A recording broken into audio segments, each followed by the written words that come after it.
Bismillahirrahmanirrahim. Assalamualaikum warahmatullahi wabarakatuh. Waalaikumsalam warahmatullahi wabarakatuh. Alhamdulillahi ala ihsanih wa syukru lahu ala taufiqihi wa amtinanih. Asyhadu an la ilaha illallah ta'ziman li sya'nih wa asyhadu anna Muhammadan abduhu wa rasuluhu ad-da'i ila ridwanih. Allahumma salli wa sallim wa barik ala sayyidina Muhammadin wa ala alihi wa ashabihi amma ba'du. Yang sama-sama kita hormati dan kita semuanya muliakan, Ustadz Dr. Khairul Fahmi. Mudah-mudahan beliau senantiasa sehat selalu dan senantiasa dijaga oleh Allah Subhanahu wa taala. Yang sama-sama kita hormati Ustadz Sudoto SPDMT selaku Ketua Yayasan Baitul Quran Yogyakarta, kemudian Ustadz Wanuri SPDI, Kepala SMP Balkis Ponjong, kemudian Ustazah Mutia SPD MPD, Kepala SMA Baitul Quran Yogyakarta. Yang kami hormati dan kami muliakan pula seluruh Ustadz Ustazah, seluruh karyawan KIS yang mudah-mudahan kita semuanya dilindungi Allah Subhanahu wa taala dan senantiasa diberikan kesehatan dan keafiatan. Dan yang terakhir tentunya tidak lupa kami menyapa seluruh santriwan dan santriwati yang Ustadz banggakan dan dirahmati Allah. Mudah-mudahan kita semuanya sehat selalu dan dalam lindungan Allah Subhanahu wa taala. Alhamdulillah, pagi hari ini mari setelah satu bulan mulia, mudah-mudahan kita mendapatkan kemuliaannya. Dan mari kita kemudian memasuki tahun baru Hijriah ini dengan penuh semangat baru untuk lebih baik dalam segala hal ya, dalam ibadah kita, belajar kita, hafalan kita, kemudian kebaktian kita kepada Allah, Rasul dan keluarga. Mudah-mudahan kita semuanya senantiasa dalam lindungan Allah Subhanahu wa taala. Kemudian yang kedua tentunya selawat serta salam kita kirimkan kepada baginda Nabi besar Muhammad sallallahu alaihi wasallam, kepada keluarga beliau, kepada sahabat-sahabat beliau, tabi'in, kemudian kita semuanya. Mudah-mudahan kita semua mendapatkan syafaatnya di hari kiamat kelak. Amin. Amin ya rabbal alamin. Ustadz, ustazah, dan santriwan serta santriwati yang dirahmati Allah Subhanahu wa taala, acara training spiritual yang pertama yang diselenggarakan oleh Bina Pribadi Islami, insya Allah akan kita segera mulai. Dan untuk memulai, mari kita sama-sama membaca basmalah. Bismillahirrahmanirrahim. Baik, kemudian mari kita mendengarkan pembacaan ayat suci Al-Quran yang mana dalam hal ini akan dibacakan oleh Ustadz Sedi Setiadi. Kepada beliau kami persilahkan, dan kemudian untuk kita semuanya yang ingin menyimak, tafadhol dibuka surah Al-Fath ayat 1 dan seterusnya. Surah Al-Fath ayat 1 dan seterusnya. Kepada Ustadz Sedi Setiadi kami silakan.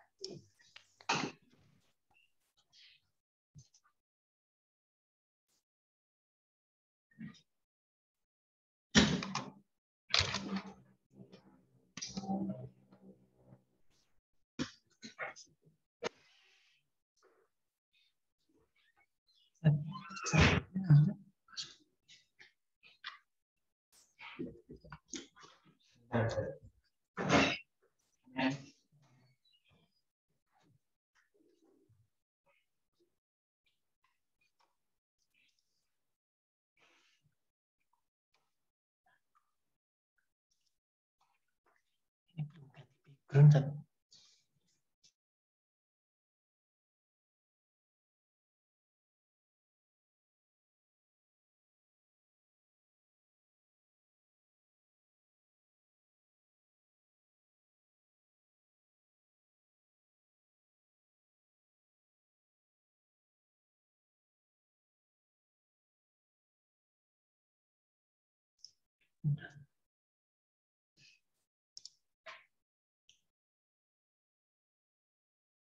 Kok hitam?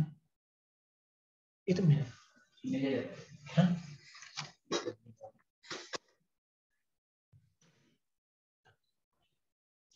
Kok kameranya hitam ya?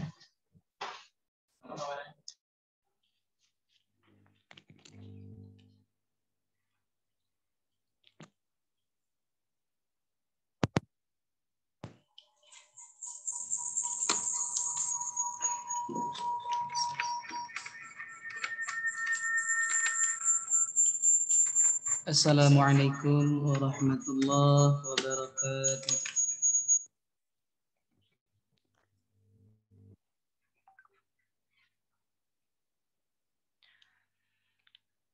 A'udzu billahi minasy syaithanir rajim.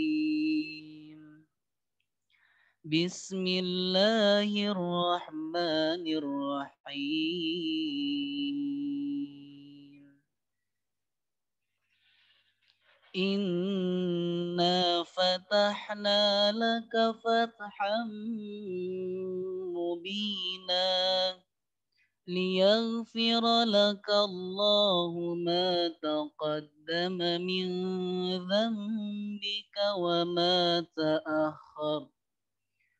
ma ta'akhkhara wa yutimma ni'matahu 'alaika wa yahdiyaka siratan mustaqima wa yansuraka Allahu nasran 'aziza huwa alladhi anzala as-sakinata fi qulubil mu'minina liyazdadu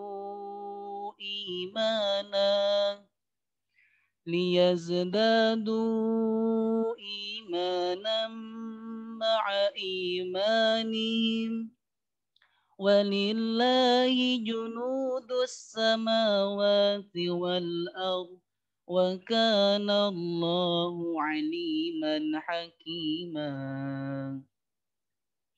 liyudkhilal mu'minina wal mu'minati jannatin tajri min tahtihal anhar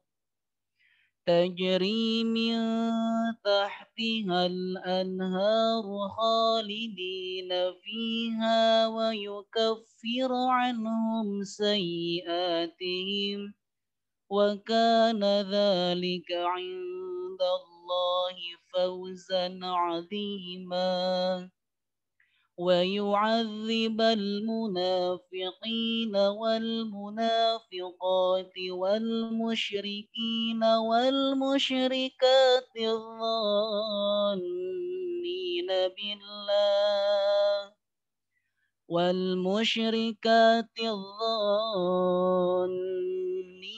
بالله ظن السوء عليهم دائرة السوء وغضب الله عليهم ولعنهم وأعد لهم جهنم وساءت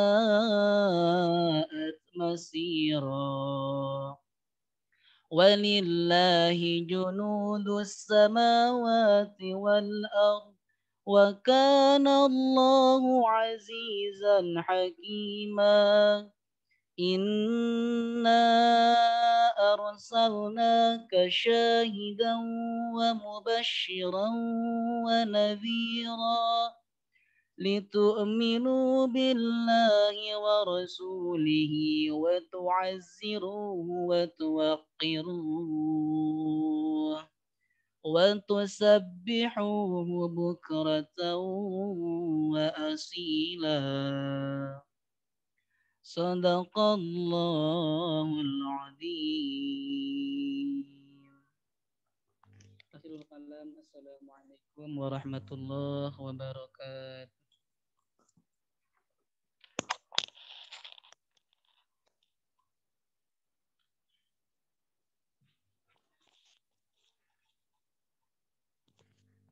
Waalaikumsalam warahmatullahi wabarakatuh. Kami ucapkan jazakumullah khairan katsiran kepada Ustaz Syedi Setiadi atas pembacaan Al-Qur'annya. Mudah-mudahan kita semuanya yang mendengarkan dan beliau yang membaca mendapatkan pahalanya. Amin ya rabbal alamin.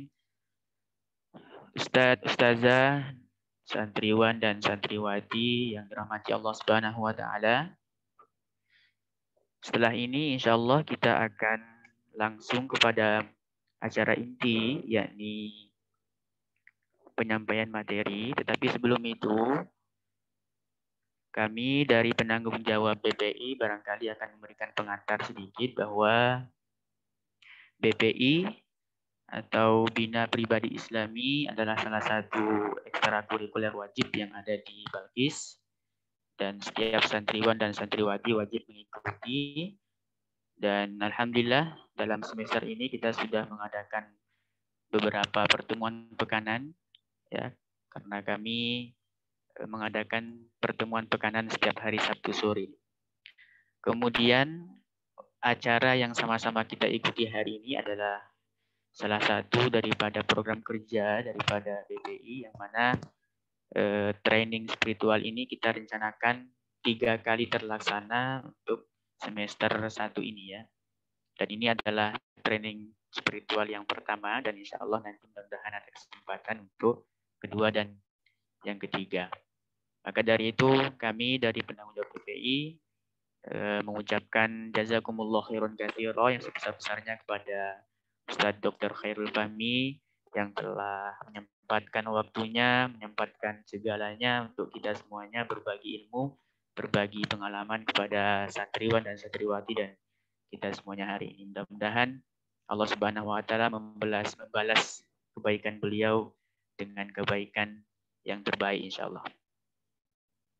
Baik Ustadz, Ustazah dan santriwan santriwati yang dirahmati Allah Subhanahu wa taala. Sebelum kita mendengarkan materi dari beliau, alangkah baiknya kita semuanya menjaga adab kita masing-masing, adab dalam menuntut ilmu, adab dalam bermajlis.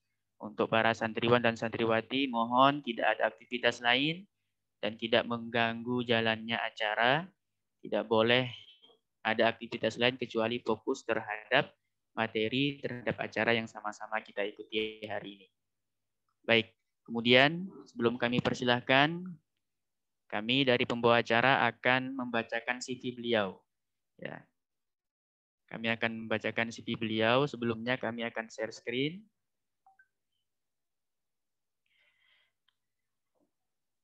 Baik, Ustadz Ustazah dan santriwan santriwati yang dirahmati Allah. Beliau yang terhormat pemateri kita hari ini bernama lengkap Ustadz Dr. Khairul Fahmi, dokter muda dan sekaligus Masya Allah hafiz Quran. Mudah-mudahan kita semuanya bisa mengikuti jejak beliau ya, terkhusus untuk para santri dan santriwati.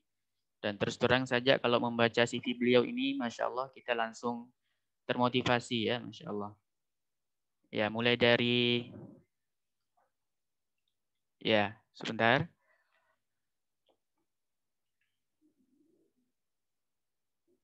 Ya, mohon untuk para santri tidak coret-coret ya. Ini kami atur dulu, baik. Ya, jadi beliau, nama lengkap beliau adalah Khairul Fahmi. Untuk riwayat pendidikan formal, MI, NU, Tahfizul Quran, TBS Kudus. Kemudian dilanjutkan ke MTS Islam Nguruki Sukoharjo. Kemudian Man Insan Cendikia Serpong, Tangerang Selatan. Kemudian melanjutkan kuliah pada program studi pendidikan dokter reguler di Universitas Gajah Mada dan juga sekaligus program studi pendidikan profesi dokter di Universitas Gajah Mada pula. Kemudian untuk riwayat pendidikan non informal ya atau non formal, yang terakhir beliau ikuti adalah workshop vaksinator COVID-19 Kemenkes Republik Indonesia. Kemudian aktivitas beliau sekarang adalah sebagai pengajar di Ponpes Pelajar dan Mahasiswa Aqwa Muqila Bantul. Kemudian pengajar tahfiz di Rumah Tahfiz Al-Falah Minomartani Sleman. Kemudian beliau juga adalah seorang penulis di fahmizahra.notes.com dan juga adalah pemateri kajian umum dan pengajian warga. Ya. Adapun untuk prestasi yang sudah beliau raih, beliau pernah menjadi 10 besar lulusan terbaik profesi dokter FKK-MK UGM gelombang 1 tahun 2020. Kemudian juara 1 lomba presentasi dan esai kesehatan Islam FKK-MK UGM 2017. Dan juara 2 lomba video edukasi kesehatan Islam pada tahun 2016. Finalis MTQ Musabaqah Tilawatil Quran Mahasiswa Nasional Cabang Fahmil Quran di UI pada tahun 2015. Kemudian juara 2 MTQ Mahasiswa Fahmil Quran UGM 2014. Kemudian juara 1 Lomba Cerdas Cermat Biologi pada tahun 2012. Dan juara 1 Lomba Nasional Olympiad of Medical Science. Baik. Ustadz Ustazah dan santriwan-santriwati itu adalah CV dari beliau. Tentu kalau dibaca semua tidak cukup waktunya karena memang CV beliau tentu sangat penuh dan banyak bernilai bermanfaatan. Mudah-mudahan apa yang kita lihat dan kita dengarkan bisa menambah motivasi dan inspirasi kita untuk bisa mengikuti jejak beliau dan bahkan mungkin lebih baik dari beliau. Ya, beliau sudah berkeluarga dan sudah dikaruniai seorang istri dan 2 orang anak. Mudah-mudahan keluarga beliau senantiasa diberkahi dan diridhai Allah Subhanahu wa taala. Baik, Ustadz Ustazah dan santriwan-santriwati yang dirahmati Allah, untuk lebih mengefektifkan waktu, kami persilahkan kepada Ustadz Dr. Khairul Fahmi untuk menyampaikan materinya kurang lebih selama 1 jam ke depan. Kepada yang terhormat Ustadz Dr. Fahmi, kami silakan. Terima kasih banyak Ustadz Rizky ya. Bismillahirrahmanirrahim. Assalamualaikum warahmatullahi wabarakatuh. Alhamdulillahirabbil alamin wa bihi nasta'in ala umurid dunya waddin wassalatu wassalamu ala asyrafil anbiya'i wal mursalin sayyidina maulana Muhammadin wa ala alihi wa ashabihi ajma'in amma ba'd. Rabbana syrah lana sudurana wa yassir lana umurana wahlul 'uqdatam min alsinatina yafqahu aqwalana. Allahumma inna nas'aluka 'ilman nafi'a, rizqan thayyiba wa amalan mutaqabbala. Para asatidz yang dirahmati oleh Allah Subhanahu wa taala dan kami hormati, dan para adik-adik santri Pondok Pesantren Balkis yang saya sayangi.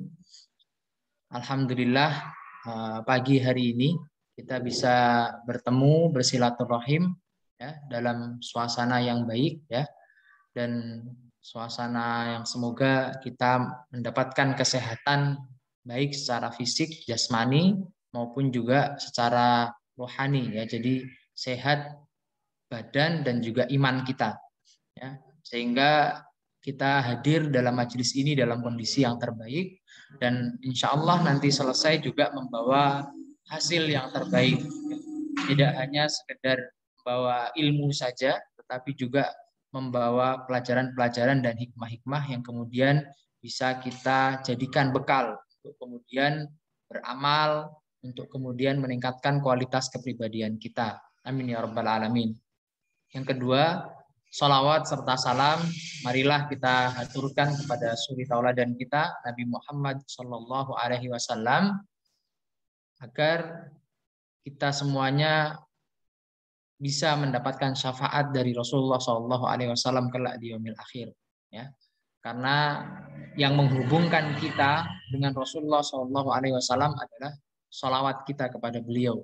Ya, sehingga dengan kita memperbanyak salawat tersebut ya, semoga bisa menumbuhkan kecintaan kita kepada beliau Rasulullah Shallallahu Alaihi Wasallam, dan yang semoga itu bisa menjadi sumber dari syafaat yang kita dapatkan di yaumil akhir nanti. Amin ya rabbal alamin.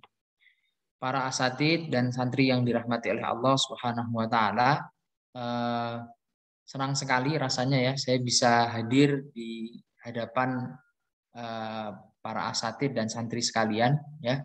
Saya baru tahu soalnya saya kira tempatnya di Bantul ya pondoknya, ternyata di Ponjong dan dekat dengan rumah simbah dari istri saya, dan yang saya sering ke sana sebenarnya gitu ya.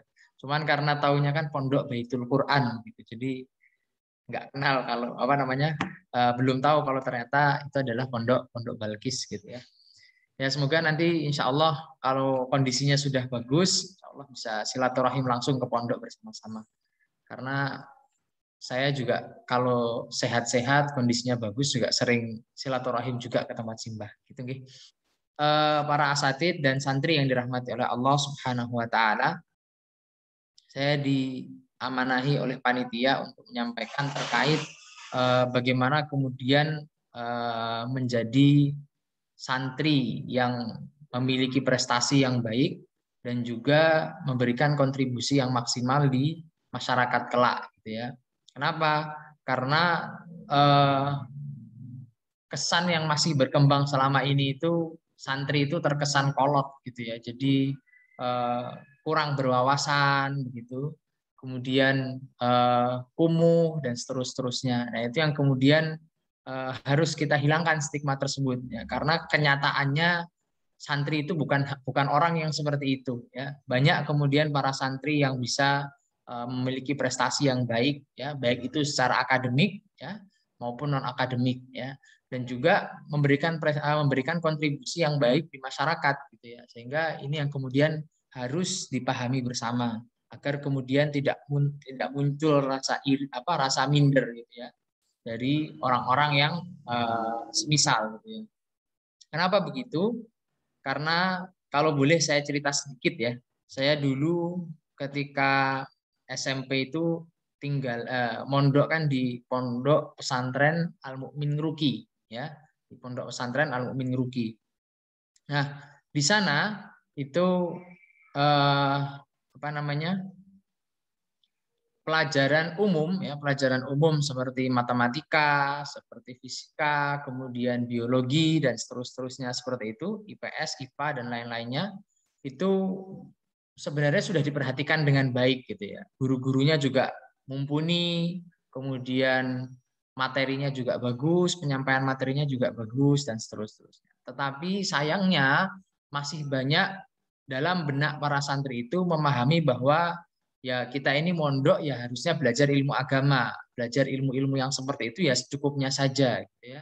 Sehingga ya kemudian target yang dibuat itu juga tidak muluk-muluk gitu ya. Kemudian persaingan untuk mendapatkan nilai yang bagus itu juga tidak terlalu ketat gitu ya. Saya dulu ketika SMP itu jujur tidak pernah belajar setiap kali mau ujian MIPA ya, pelajaran umum itu enggak pernah belajar. Tetapi nilainya mesti 100 gitu ya. Nilainya mesti 100 karena memang soal-soalnya itu sangat mudah sekali yang diberikan. Karena kalau soalnya dipersulit sedikit nanti pada tidak lulus soal yang lain gitu ya. Nah, karena standarnya diturunkan memang oleh para ustadznya demi biar santri-santrinya tetap lulus gitu ya. Tapi kalau pelajaran agama itu perlu belajar serius karena yang belajar serius ketika pelajaran agama juga banyak yang semangat gitu. Nah, harusnya tidak seperti itu ya. Karena apa? Ketika kemudian saya masuk ke aliyah gitu ya di Man Insan Cendekia Serpong sana, itu saya ingat betul ya. Saya ingat betul ketika ujian pertama itu adalah ujian pelajaran matematika.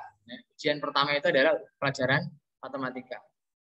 Yang di SMP saya nggak belajar dapat nilai 100, yang di SMP saya nggak perlu susah-susah dan dapat nilai bagus gitu ya. Ketika di aliyah ya di Man Insan Cendekia Serpong sana, itu pelajaran matematika saya belajar semalam suntuk, itu kemudian nilainya keluar hanya 24 ya. Jadi hanya 24 saja nilainya. Sementara ada teman saya yang mendapatkan nilai 100 gitu ya. Nah, dari situlah kemudian saya berpikiran, oh jadi seharusnya seperti ini gitu ya. Belajar itu tidak pilih-pilih ya, belajar itu tidak pilih-pilih. Karena ilmu itu pasti akan memberikan manfaat tergantung bagaimana kemudian kita mendekatinya. Nah, makanya sejak saat itu ya saya serius gitu ya belajarnya, tidak main-main ya, karena memang di sana di Man Insan Cendekia Serpong juga kompetisi untuk mendapatkan nilai yang bagus itu juga cukup ketat gitu ya. Sehingga kemudian saya betul-betul mempersiapkan setiap kali mau ujian ya. Bahkan belajarnya bukan model yang kayak ketika di pondok hanya sistem kebut semalam gitu ya, hanya malam itu belajar, besok ujian gitu. Bukan yang model seperti itu. Jadi setiap kali habis pelajaran kita sore nanti malam kita ulang lagi dan seterusnya. Jadi isinya hidupnya hanya belajar gitu. Paling sekedar sekali main bola, olahraga, kemudian nanti belajar lagi. Nah, teman-teman yang dirahmati Allah Subhanahu wa taala, yang ingin saya sampaikan di sini adalah bahwa ilmu itu luas. Ilmu itu luas. Walaupun memang yang wajib dipelajari adalah Al-Qur'an dan Al-Hadis gitu kan. Tetapi kita bisa mempelajari Al-Quran dan Al-Hadis itu dari mana saja. Contoh misalnya, ketika kemudian kita mempelajari ilmu kedokteran, tetapi kemudian ilmu kedokteran ini kita pelajari dalam rangka agar kita bisa memahami Al-Quran dengan baik. Nah, maka nanti kita akan mendapati dalam Al-Quran itu ada banyak sekali rahasia-rahasia tentang kedokteran. Misal contohnya di dalam surah An-Nisa ya, di sana disebutkan kullama nadijat juluduhum. Setiap kali kulit mereka para penduduk neraka itu terbakar, ya kata Allah Subhanahu wa taala, baddalnahum juludan ghairaha. Maka kami akan ganti kulit mereka yang terbakar tadi itu ya dengan kulit yang lain gitu ya, dengan kulit yang baru gitu kan. Tujuannya apa? Liyadzuqul adzab, supaya kemudian mereka merasakan rasa sakit dari azab Allah Subhanahu wa taala. Nah, kalau kita sudah belajar ilmu kedokteran, nanti kita akan tahu bahwa kemudian kulit manusia itu sifatnya kan untuk pertahanan diri. Sehingga di situ banyak saraf-saraf yang menimbulkan rasa nyeri, ya, rasa sakit. Tujuannya apa? Supaya kalau misalnya ada benda asing yang masuk, ada cairan yang menimbulkan iritasi yang kena, itu bisa dilindungi oleh kulit terlebih dahulu, rasa sakit gitu ya. Sehingga kemudian benda itu tidak masuk lebih dalam lagi. Nah, apa akibatnya kalau kulitnya sudah hilang? Kalau kulitnya sudah hilang, itu kita dipegang, disakiti, itu nggak merasa sakit. Ya, misalnya sudah terbuka, kelihatan ototnya. Otot yang dipegang-pegang itu nggak merasa sakit, karena dia tidak banyak rasa nyerinya. Berbeda kalau misalnya kita ngiris-ngiris kulit, gitu ya. Kita ngiris-ngiris kulit itu mestinya terasa sakit sekali, karena banyak saraf nyerinya. Tapi kalau kulitnya sudah diangkat, sudah dihilangkan, kita iris-iris ototnya itu nggak kerasa sakitnya. Ya mungkin kayak digelitikin aja rasanya. Gitu. Nah ini rahasia. Kenapa? Karena orang tidak pernah tahu gitu ya. Orang tahunya kan kalau misalnya kulit hilang, dalamnya juga tetap sakit gitu. Tetapi ternyata tidak seperti itu cara mainnya. Maka kata Allah Subhanahu wa taala, supaya nanti penduduk neraka itu merasakan sakitnya di azab, kulitnya yang sudah hilang itu diganti sama kulit yang baru lagi. Sehingga nanti rasa sakit lagi. Terus seperti itu. Jadi sakitnya itu 100% terus, nggak pernah berkurang. Sehingga dia betul-betul sampai putus asa. Nah ini gambaran bagaimana kemudian cara kita mendekati, mempelajari Al-Quran dan Al-Hadis, tetapi kemudian kita ambil dari sudut pandang yang lain. Tidak melulu hanya soal bahasa Arabnya saja, hanya soal maknanya saja. Jadi ada banyak hal yang bisa kita pelajari. Tapi tidak semua ilmu kedokteran itu ada di dalam Al-Quran. Hanya beberapa bagian saja. Nah, teman-teman yang dirahmati Allah Subhanahu wa taala, adik-adik santri yang saya sayangi, inilah yang kemudian membuat saya dulu ketika selesai menghafal Al-Quran waktu SD ya, kemudian lanjut ke SMP di MTS Islam Al-Mu'min Gruki, belajar bahasa Arab, belajar tafsirnya gitu ya di sana.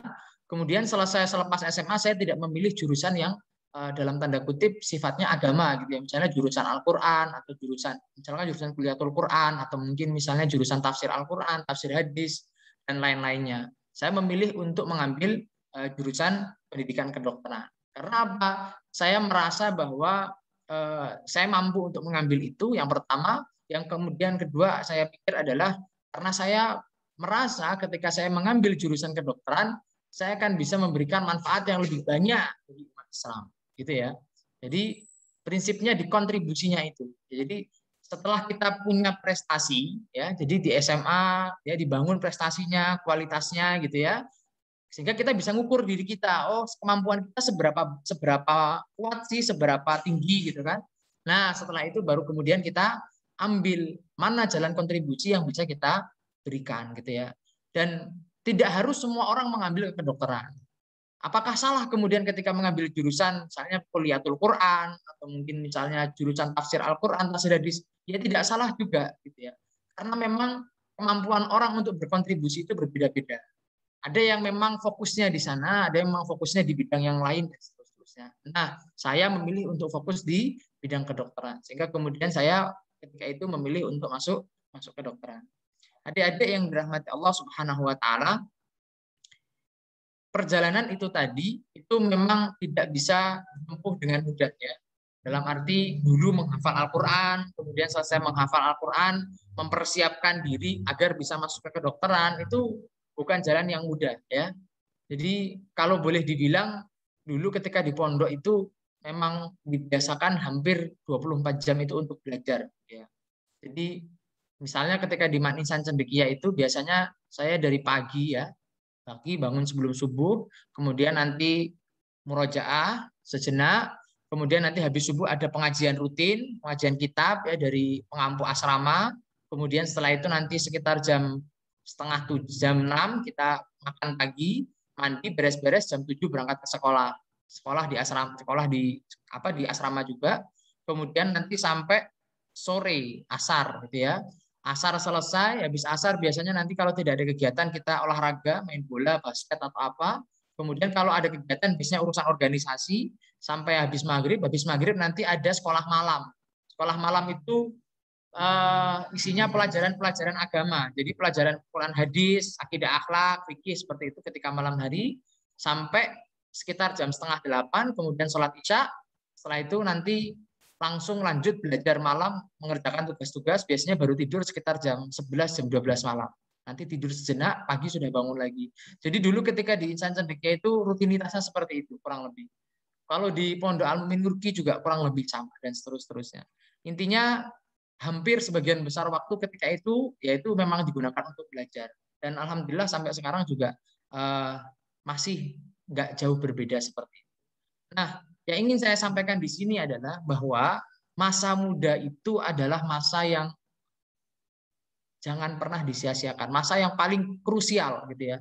Karena salah satu yang kemudian nanti ditanya oleh Allah Subhanahu wa taala di hari pertanggungjawaban adalah tidak akan bergeser kaki seorang anak Adam, salah satunya adalah tentang masa mudanya digunakan untuk apa.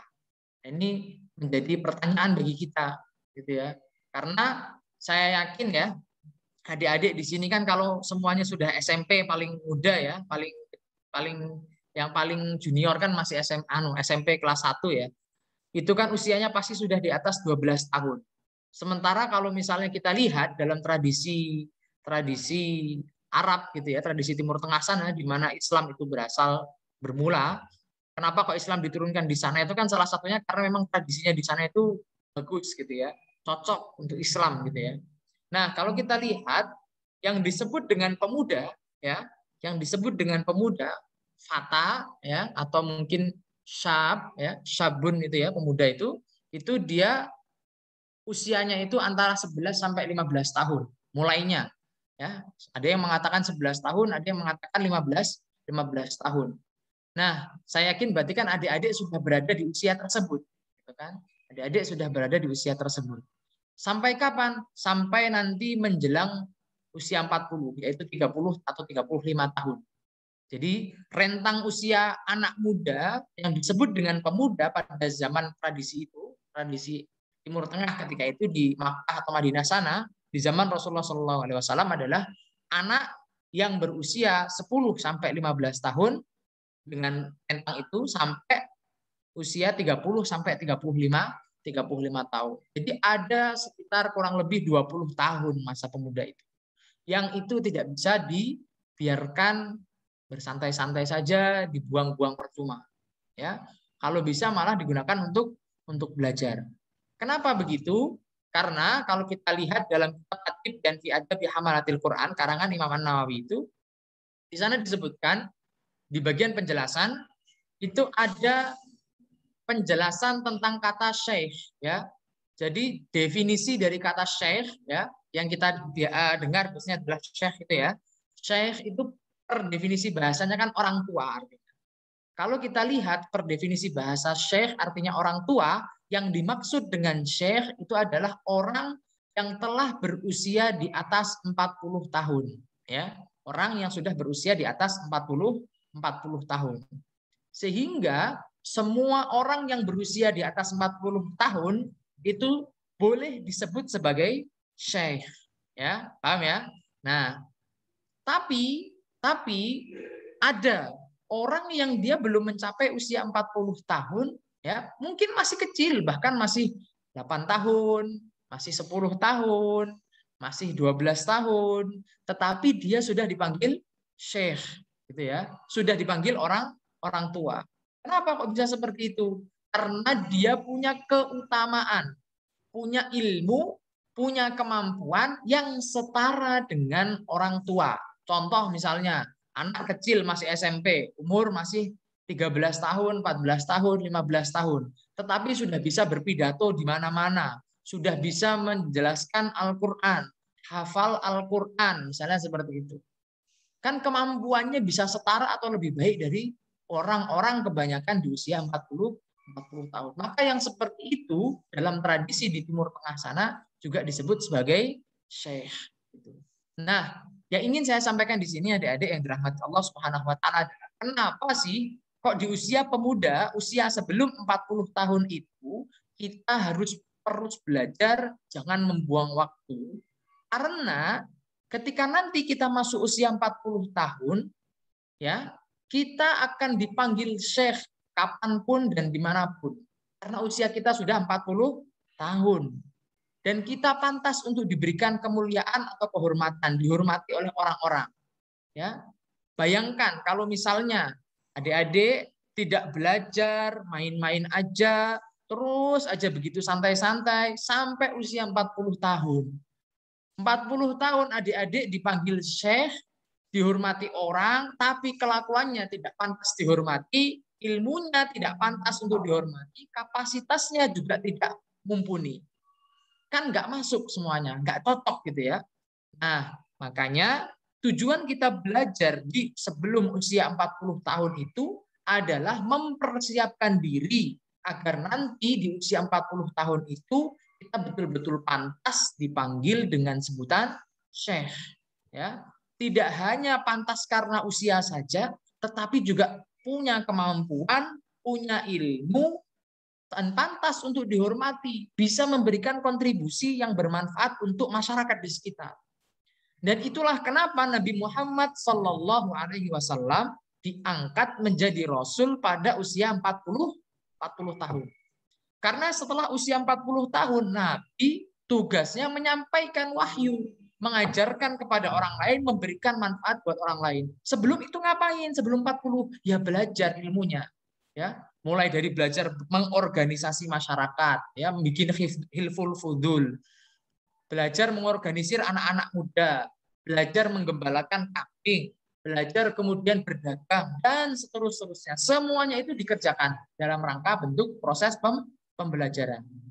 Selesai 40 tahun harus bisa memberikan manfaat. Maka saya ingat betul dulu ketika saya wawancara beasiswa, itu ada sebuah lembaga pemberi beasiswa yang kemudian memberikan pertanyaan yang menurut saya menarik. Pertanyaannya itu cuma dua.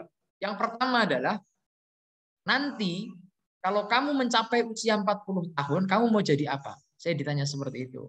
Kalau kamu nanti, ya, Fahmi, masuk usia 40 tahun, kamu mau jadi apa? Saya ditanya seperti itu. Nah, pertanyaan itu, walaupun sebenarnya saya tidak siap, tapi kemudian karena saya sudah punya cita-cita, saya tahu 40 ke depan mau jadi apa. Saya bisa menjawab pertanyaan itu. 40 tahun itu adalah titik balik seseorang. Dia harus mendapatkan puncak prestasi tertingginya itu di usia tersebut. Sehingga setelah itu dia tinggal membagikan pengalaman dan ilmunya, mengajarkan adik-adiknya supaya bisa mencapai hal yang semisal. Harusnya seperti itu. Makanya pertanyaan itu 40 tahun. Kenapa sih kok harus 40 angkanya? Ya, Karena memang di Al-Qur'an sendiri Allah Subhanahu wa taala juga berfirman, ya. Dalam surah Al-Ahqaf Allah Subhanahu wa taala berfirman, hatta idza balagha arba'ina sana. Ya, hatta idza balagha arba'ina sana. Sampai ketika nanti orang itu mencapai usia 40 tahun, maka dia akan berdoa. Auzi'ni an ashkura ni'mataka allati an'amta 'alai. Ya Allah, karuniakanlah kepadaku kemampuan untuk mensyukuri semua nikmat yang Engkau berikan kepada. Artinya apa? Di usia 40 tahun itu dia mendapatkan puncak kenikmatan. Jabatan paling tinggi, gaji paling besar, ilmu paling tinggi, dan semuanya. Ya, harusnya seperti itu. Perjalanan manusia itu begitu. Setelah 40 tahun ngapain? Setelah 40 tahun memberikan manfaat yang sebesar-besarnya kepada orang-orang di sekitarnya. Sehingga yang disebut dengan santri yang berprestasi itu puncak prestasinya di usia 40 tahun. Selepas 40 tahun dia harus lebih banyak memberikan kontribusi yang maksimal. Itu ya. Nah, ini maaf, oh tidak ada PPT. Ya memang saya kebetulan belum sempat menyiapkan karena kemarin masih jaga di rumah sakit jadi belum sempat menyiapkan. Tapi bisa ditangkap nggak materinya? Ya, Ustaz, lanjut. Bisa ya? Oke. Ya, mohon maaf ya belum sempat menyiapkan. Oke. Saya lanjut ya. Jadi kenapa harus 40 tahun? Karena tadi di dalam Al-Qur'an pun juga disebutkan begitu. Ya, bahwa kemudian usia puncak prestasi seseorang itu di 40 tahun. Nah, maka adik-adik ya, walaupun mungkin sekarang masih SMP ya, usianya masih 15 tahun, masih 13 tahun, masih 14 tahun, coba silahkan dipikirkan dari sekarang. Kira-kira nanti usia 40 tahun saya mau jadi apa? Itu pertanyaan pertama dulu ketika saya masuk lembaga beasiswa itu. Yang kedua adalah kalau nanti kamu meninggal dunia, kamu ingin dikenang sebagai apa? Gitu ya. Kamu ingin dikenang sebagai apa? Jadi misal nih, saya tanya misalnya, kalau saya menyebut nama Soekarno gitu, pasti kan kita akan mengetahui bahwa Soekarno itu adalah proklamator Indonesia, gitu ya. Misalnya saya menyebut Khalifah Abu Bakar, gitu ya. Kita semuanya akan sama-sama tahu bahwa itu adalah sahabat terbaik Rasulullah SAW. Misalnya saya menyebut Nabi Muhammad SAW, kita akan sama-sama tahu bahwa beliau adalah Nabi dan Rasul yang terakhir, yang paling mulia. Nah, maka kalau nanti kita meninggal dunia, kira-kira misalnya nama adik-adik itu disebutkan oleh orang-orang akan mengingat apa sih tentang nama tersebut gitu ya. Misalnya nanti saya meninggal dunia gitu ya, Khairul Fahmi gitu. Orang-orang di sekitar saya itu akan mengingat saya sebagai orang apa gitu. Nah, itu yang kemudian harus kita pikirkan. Karena jangan sampai nama kita itu diingat seperti nama Abu Jahal, seperti nama Abu Lahab, seperti nama misalnya naudzubillah ya, misalnya seperti orang-orang yang kemudian dulu memusuhi Nabi. Ya. Nah, ini yang kemudian perlu kita pikirkan dari sekarang. Ya. Saya bukan membahas tentang masalah kan kita masih kecil gitu ya. Kenapa harus berpikiran seperti itu? Justru karena masih kecil itulah yang kemudian harus kita persiapkan. Karena saya dulu ketika merencanakan punya cita-cita, ingin menjadi dokter, ingin menjadi dokter spesialis apa dan seterusnya itu justru memang mulainya ketika masih usia SMP. Saya lihat orang-orang di sekitar saya, siapa yang menjadi dokter, seperti apa, kemudian bagaimana caranya sampai ke sana dan seterusnya. Kalau hari ini kok kita masih belum kepikiran hal-hal seperti itu, pertanyaannya cuma satu sebenarnya. Ya, pertanyaannya cuma satu. Lalu apa yang kita pikirkan? Yang kita pikirkan itu apakah game yang kita mainkan sehari-hari, film yang kita tonton ketika liburan, atau apa gitu ya. Karena hari ini ya umat Islam itu semakin dijauhkan dari Al-Qur'an lewat hal-hal yang seperti itu. Dulu umat Islam itu bisa mulia, bisa tinggi derajatnya, bisa dihormati oleh umat manusia karena mereka hanya fokus mempelajari Al-Qur'an saja. Dan hari ini kita semakin dijauhkan dari Al-Qur'an. Lewat apa? Ya lewat segala bentuk permainan dan hiburan. Boleh nggak sih berhibur seperti itu? Boleh, tetapi secukupnya saja. Secukupnya saja. Bandingkan coba, sebanyak apa kita mempelajari Al-Quran dalam satu hari, dengan sebanyak apa kemudian kita berhibur. Gitu ya. Kalau dalam 24 jam kita lebih banyak berhibur, kemudian kita punya cita-cita masuk surga, kan itu omong kosong gitu ya. Surga itu istilahnya kalau di dalam Al-Quran itu namanya falaq hamal aqabah. Maka mengapakah kamu tidak memilih jalan yang sukar lagi mendaki? Ya, surga itu adalah jalan yang sukar dan mendaki, nggak bisa diraih dengan hiburan-hiburan saja, gitu ya. Teman-teman misalnya nanti naik gunung gitu ya, misalnya ada yang suka naik gunung gitu ya. Misalnya naik gunung itu susahnya itu pas berangkatnya sama turunnya. Pas sampai puncak itu udah seneng. Tapi kira-kira waktu yang dihabiskan banyakkan mana antara perjalanannya atau di puncaknya? Paling kan di puncaknya itu cuma sekitar setengah jam, 1 jam, 2 jam. Naik turunnya itu sampai 3 jam, 4 jam sendiri. Lebih banyak usahanya. Kalau kita ingin menuju surga, kok kemudian waktu berhibur kita lebih banyak daripada waktu kita untuk berjuang mengejar surga, ya omong kosong gitu namanya, gitu ya. Nah, adik-adik santri yang dirahmati Allah Subhanahu wa taala, saya ingin memberikan gambaran bagaimana kemudian para pemuda di zaman Rasulullah Shallallahu alaihi wasallam yang berusia seumuran adik-adik sekarang. Ya. Kalau kita lihat dari 10 sahabat Rasul yang dijamin masuk surga, itu setengahnya adalah pemuda, bahkan lebih. Setengahnya adalah pemuda, bahkan lebih. Ketika Nabi diangkat menjadi Rasul, Nabi diangkat menjadi Rasul, 10 sahabat yang dijamin masuk surga itu, ya, Abu Bakar, usianya 38 atau 39 tahun. Dia termasuk golongan tua. Kemudian Umar bin Khattab 37 atau 36 tahun. Kemudian Utsman bin Affan 34 tahun atau 35 tahun. Kemudian Ali bin Abi Thalib, ini masuk golongan anak muda, usianya 12 tahun. Masuk Islam di zaman Rasulullah SAW pertama kali menerima wahyu. Kemudian ada lagi yang masih muda, yaitu Zubair bin Awam, 15 tahun. Ketika Rasul diangkat menjadi ketika Nabi Muhammad SAW diangkat menjadi Rasul. Kemudian ada Sa'ad bin Abi Waqqas, 12 tahun usianya.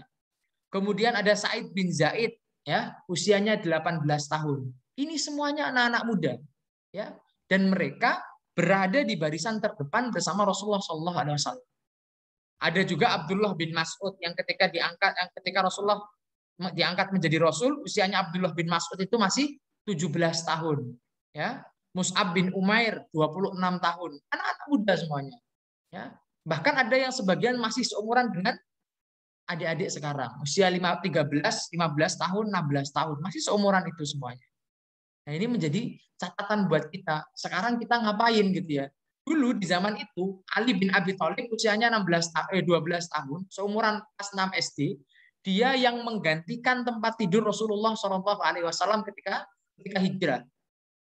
Dia yang berhadapan dengan orang-orang yang ingin membunuh Rasulullah SAW, dan dia yang mengatakan kalau Rasulullah sudah pergi berhijrah duluan. Kita berani nggak di posisi itu? Kalau misalnya saat itu bersama Rasul. Dan kita hari ini kemana? Gitu. Nah, ini menjadi pertanyaan untuk kita. Gitu ya. Nah, setelah generasi yang pertama itu, generasi yang berikutnya adalah generasinya Abdullah ibnu Abbas radhiyallahu anhu, ya, bersama Mu'ad bin Jabal, ya, bersama Anas bin Malik, bersama Usamah bin Zaid, dan bersama bersama Zaid bin Sabit. Itu adalah generasi-generasi penerus yang kemudian ketika Rasulullah SAW itu wafat, mereka masih berada dalam usia keemasan. Sehingga kita tahu Zaid bin Sabit, siapa dia? Orang yang mengumpulkan Al-Quran. Usamah bin Zaid, kita tahu siapa dia? Sebagai panglima perang ketika Rasulullah SAW wafat. Gitu ya. Kemudian Anas bin Malik, kita tahu bahwa dia adalah sebagai khadim dari Rasulullah SAW yang terbaik. Dan lain-lainnya. Maka ini menjadi catatan untuk kita. Ya, bahwa kemudian masa muda di usia 11 sampai sebelum 40 tahun itu adalah masa-masa yang krusial, jangan dibiarkan begitu saja. Ya. Jadi kalau misalnya adik-adik mas bilang, masih kecil, masih waktunya main-main. Jangan salah. Ali bin Abi Thalib itu umur 12 tahun sudah ikut berdakwah. Zubair bin Awam usia 20 tahun sudah ikut perang. Ya, dan seterusnya. Sehingga bukan waktunya santai-santai di dunia ini. Ya, sehingga umur SMP sebaiknya sudah tahu, aku ke depan mau jadi apa. Gitu ya. Nah, adik-adik yang dirahmati Allah Subhanahu wa taala, lalu kemudian setelah kita tahu contoh-contoh dari para sahabat dulu usia-usia mudanya itu seperti apa, nah kita lihat bagaimana kemudian dalam Al-Quran itu karakter seorang pemuda yang dicontohkan dalam Al-Quran itu kayak mana sih gitu ya. Nah, kenapa ini saya sampaikan di sini? Karena adik-adik di sini sudah masuk ke dalam golongan pemuda. Jangan nunggu SMA, jangan nunggu kuliah gitu ya. Sekarang SMP itu sudah masuk dalam anak muda. Jangan membuang waktu untuk belajar. Ya, pingin menghafalkan Al-Quran segera selesaikan. Pingin menghafalkan hadis segera selesaikan. Supaya apa? Supaya nanti ketika sudah masuk masa SMA, adik-adik bisa mengejar yang lain-lainnya. Mau jadi dokter, mau jadi insinyur, mau jadi ahli tafsir, silahkan. Tapi modalnya dasarnya itu dari sekarang, ya, disusun dulu dari sekarang. Nah, maka gimana sih karakter pemuda yang disebutkan dalam Al-Quran yang baik, yang didambakan sebagai pemuda Qurani? Yang pertama adalah pemuda yang dia memiliki keimanan yang teguh, ya, pemuda yang memiliki keimanan yang teguh. Contohnya siapa? Contohnya adalah yang disebutkan dalam Al-Quran dalam surat Al-Kahfi ayat 13. Siapa mereka? Yaitu para ashabul kahfi. Ya, ingat ya kisah ashabul kahfi ya. Ada sekelompok pemuda yang kemudian mereka demi mempertahankan keimanannya, ya, mereka kemudian bersembunyi di gua. Kemudian kok bisa sembunyi di gua? Kenapa? Karena cuma mereka yang beriman, yang lain sudah gagal, sudah kemudian mengikuti agama yang dipaksakan oleh penguasa ketika itu, ya, sehingga kemudian daripada mereka mati bunuh diri, mereka diberikan petunjuk oleh Allah Subhanahu wa taala untuk bersembunyi di dalam gua. Kemudian mereka tertidur selama sekian ratus tahun, 309 tahun gitu ya. Dan kemudian ketika bangun kondisinya sudah berubah, sudah menjadi lebih baik lagi. Nah, yang ingin saya tekankan di sini bukan masalah tidurnya, bukan masalah menghindarnya. Tetapi pemuda yang punya keimanan yang teguh seperti Ashabul Kahfi ini mempertahankan keimanan walaupun tidak ada orang yang beriman ketika itu, mereka akan senantiasa diberikan petunjuk oleh Allah Subhanahu wa taala. Nah, ini yang disebutkan dalam surah Al-Kahfi ayat 13, ya. Dan kami kisahkan kepadamu wahai Muhammad sallallahu alaihi wasallam, ya, tentang sebuah cerita yang benar, yaitu sesungguhnya innahum fityatun amanu, sesungguhnya mereka, ya, para pemuda Ashabul Kahfi ini adalah pemuda-pemuda yang beriman kepada Allah Subhanahu wa taala, wazidnahum huda, dan kami akan tambahkan kepada mereka petunjuk. Ya. Sehingga ini jaminan dari Allah. Kalau kita bisa kokoh, teguh mempertahankan keimanan, maka Allah akan berikan petunjuk yang akan menyelamatkan kita baik di dunia maupun di akhirat. Gitu ya. Sebagaimana pemuda Ashabul Kahfi. Jangan bayangkan ketika itu kita bisa beribadah dengan santai ketika zaman Ashabul Kahfi itu. Orang tahu identitas kita sebagai seorang yang beriman saja itu langsung dibunuh, gitu ya. Makanya kemudian mereka bersembunyi atas petunjuk dari Allah. Nah, maka kalau misalnya kita hari ini punya keimanan yang teguh seperti itu, tidak mudah tergoda oleh maksiat, tidak mudah diajak yang buruk oleh teman-temannya, gitu ya, tidak mudah kemudian tertipu oleh dunia, gitu ya. Ya, Allah akan berikan petunjuk tentang apa? Tentang jawaban yang benar ketika ujian seperti apa? Tentang pilihan sekolah yang baik seperti apa? Tentang nanti jurusan kuliah yang baik seperti apa, tentang karir yang baik itu seperti apa. Itu seperti itu. Kalau orang yang punya keimanan, diberikan tempat yang baik, dimasukkan ke tempat yang baik, lalu dikeluarkan juga dengan cara yang baik.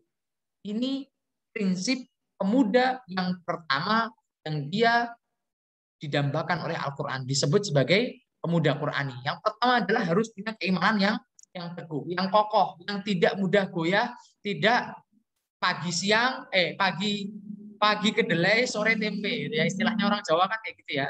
Esok delay, sore tempe, gitu kan. Yang enggak seperti itu. Pagi kedelai ya, sore masih kedelai, gitu ya. Masih tetap tidak berubah, gitu ya. Nah, ini yang pertama. Kemudian yang kedua adalah tentang pemuda. Karakter yang kedua adalah pemuda yang memiliki ilmu serta wawasan yang luas. Ya, nah ini cukup sulit ya, cukup sulit. Artinya apa? Karakter-karakter pemuda yang berkualitas yang disebutkan di dalam Al-Quran ini, karakter-karakter santri yang berkualitas yang disebutkan dalam Al-Quran ini, saya yakin tidak bisa dikerjakan, tidak bisa dikejar, didapatkan dengan hal yang biasa-biasa saja, yang santai-santai saja. Kenapa? Karena jadi yang pertama adalah keimanan yang kokoh. Iman yang kokoh itu pasti berdasarkan dari ilmu. Maka yang kedua, ilmu dan wawasannya harus bagus, harus luas gitu ya. Ilmunya dalam, wawasannya luas gitu ya. Sehingga kalau misalnya teman-teman hari ini nggak suka belajar, ya jangan berharap teman-teman bisa menjadi pemuda yang didambakan oleh Al-Quran. Jangan harap adik-adik bisa menjadi pemuda yang kemudian menjadi generasi penerus yang kuat gitu ya. Kalau memang teman-teman ingin mendapatkan karir yang bagus, ingin kemudian mendapatkan masa depan yang cemerlang, ya harus mau belajar yang kuat, yang serius gitu ya, sehingga bisa memiliki ilmu yang dalam dan wawasan yang luas. Ini disebutkan oleh Allah Subhanahu wa taala ketika kemudian Bani Israel itu mengomentari pemilihan Allah terhadap Raja Tolut, ya, terhadap Raja Tolut di surat Al-Baqarah, ya, ayat 247, ya. Wa qala lahum nabiyuhum innallaha qad ba'atsa lakum Taluta malika. Ya, nabi kalian, ya, nabi mereka, ya, itu telah mengutus, ya, menunjuk bahwa Talut itu untuk menjadi raja bagi mereka. Lalu Bani Israel protes gitu ya. Bani Israel protes. Kenapa kok harus Talut gitu kan? Nah, makanya kemudian Allah Subhanahu wa taala menjawab, sesungguhnya Allah telah memilih Talut ya, karena apa? Telah dianugerahi ilmu, bastotan fil ilmi wal jism, ya, dianugerahi ilmu yang luas dan fisik yang kuat, ya. Jadi bastotan fil ilmi wal jism. Jadi kalau adik-adik ingin menjadi pemuda yang baik, yang bisa memberikan kontribusi yang maksimal, harus punya iman yang kokoh, punya ilmu yang dalam, wawasan yang luas, dan yang ketiga adalah badan atau fisik yang kuat. Jadi nggak bisa sakit-sakitan, ya. Makanya harus menjaga kesehatan, ya. Olahraga rutin, makan makanan yang bergizi, nggak pilih-pilih, nggak dibuang-buang makanannya, ya. Ya apa adanya, secukupnya, dan seterusnya. Ini yang kemudian harus diperhatikan. Makanya pesantren-pesantren itu hari ini sudah punya ahli gizi sekarang. Nggak cuma sembarangan masaknya, nggak cuma seperti pakai dapur umum seperti pesantren-pesantren zaman dahulu.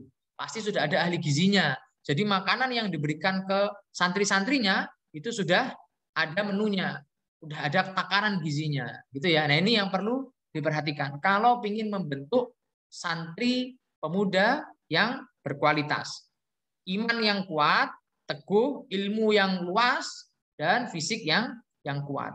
Kemudian yang ketiga adalah yang ketiga fisik yang kuat, yang keempat adalah akhlak yang mulia. Ya, akhlak yang mulia. Sebagaimana yang disebutkan oleh Allah Subhanahu wa taala dalam surah An-Nahl ayat 120 mengomentari tentang Nabi Ibrahim alaihissalam ketika diutus berdakwah di masa mudanya. Kenapa kok Nabi Ibrahim dipilih menjadi rasul? Karena Ibrahim adalah inna Ibrahim kana ummatan qanitan lillahi hanifa.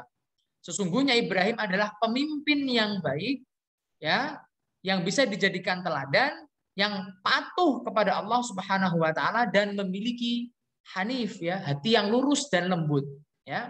Sehingga ini menjadi catatan buat kita, ya. Akhlak yang baik itu juga penting. Ya, attitude itu penting. Nanti kalau misalnya adik-adik ya sudah mulai masuk SMA, masuk kuliah, kemudian mau bekerja, masuk dunia kerja, yang menjadi sumber kesuksesan dalam karir itu adalah adab atau akhlak. Jadi kalau misalnya kita berakhlak sebagai seorang muslim dengan sebaik-baiknya dimanapun kita berada, itu sudah cukup untuk membuat kita menuju kesuksesan walaupun kita tidak punya modal ilmu yang mumpuni. Walaupun tidak punya modal ilmu yang mumpuni. Kalau adabmu bagus, akhlakmu bagus, kemampuanmu dimaafkan. Ya, kemampuanmu dimaafkan. Mungkin kemampuan kita nggak sebagus teman-teman kita yang pintar-pintar gitu ya. Tapi kalau kita punya attitude yang baik, punya akhlak yang baik, maka pasti akan lebih disukai oleh orang-orang di sekitar kita. Baik itu guru, santri, teman kerja, ataupun lain-lainnya. Nah ini karakter pemuda yang didambakan oleh Al-Quran. Kemudian yang terakhir, setelah memiliki tadi, ya, pemuda yang memiliki iman. Sebentar ya, ada iklan.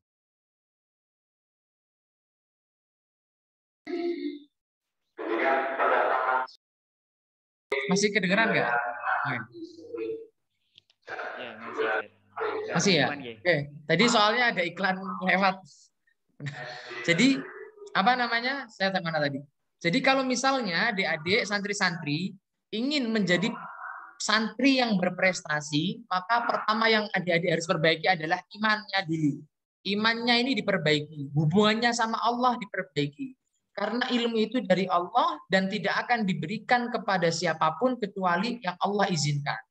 Terutama ilmu agama harus seperti itu. Kemudian setelah imannya diperbaiki, belajarnya diperbaiki. Ya, belajarnya diperbaiki supaya bisa memiliki ilmu yang mumpuni, yang kompeten. Setelah itu fisiknya diperhatikan agar senantiasa sehat. Dan yang keempat, harus punya akhlak yang mulia.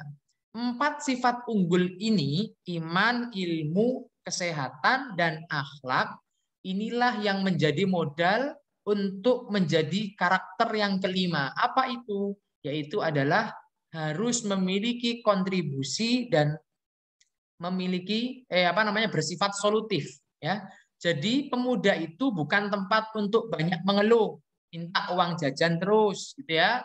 Minta sarana prasarana sekolahnya diperbaiki terus gitu ya. Bukan seperti itu karakter pemuda. Karakter pemuda itu adalah orang yang menyelesaikan masalah gitu ya. Jadi kalau misalnya kok uang jajannya kurang, gimana caranya uang jajan yang sedikit ini bisa jadi banyak? Ya coba diputar uangnya, nggak cuma buat jajan aja. Buat kemudian misalnya beli jajan dijual kembali. Atau mungkin misalnya buat belajar sehingga bisa ngajari teman-temannya, bisa dapat duit juga gitu ya, dan seterusnya. Jadi bukan saatnya pemuda itu untuk mengeluh. Karena kita di masa yang terbaik. Cari pengalaman sebanyak-banyaknya. Misalnya sarana prasarana belajarnya kurang, gimana caranya supaya kemudian bisa tetap belajar maksimal? Ya kita berikhtiar gitu ya, cari donatur, pendanaan, sponsor dan seterusnya. Enggak ngeluh-ngeluh aja. Kalau misalnya punya uang ya kasih, belikan aja sekalian gitu ya. Nah, pemuda itu harusnya seperti itu. Jadi kontributif dan solutif. Dan karakter kelima ini prestatif dan kontributif dan solutif, mempunyai kontribusi, punya manfaat untuk masyarakat ini tidak akan bisa didapatkan kalau kita tidak punya 4 karakter sebelumnya, yaitu beriman, punya ilmu, sehat, dan yang keempat adalah punya akhlak yang baik. Ya. Nah, jadi 5 karakter ini ya, adik yang dirahmati Allah Subhanahu Wa Taala, silahkan coba dicek ke diri masing-masing. Udah ada belum? Gitu ya. Kalau belum, coba dikembangkan satu-satu, minta bimbingan dari ustadz-ustadzahnya supaya bisa terbentuk sebagai pemuda yang berkarakter Qurani. Ada para asatidz dan adik-adik santri yang dirahmati Allah Subhanahu Wa Taala. Terakhir sebelum saya tutup, ya, saya ingin sampaikan bahwa kemudian kenapa kemudian kita harus memaksa diri kita agar seperti itu. Senantiasa belajar, senantiasa memaksimalkan waktu di masa muda untuk belajar, karena demi memperbaiki kualitas umat Islam yang hari ini sudah amburadul, ya, yang hari ini sudah amburadul. Padahal dulu di zaman Rasulullah SAW itu ada iklan lagi, mohon maaf.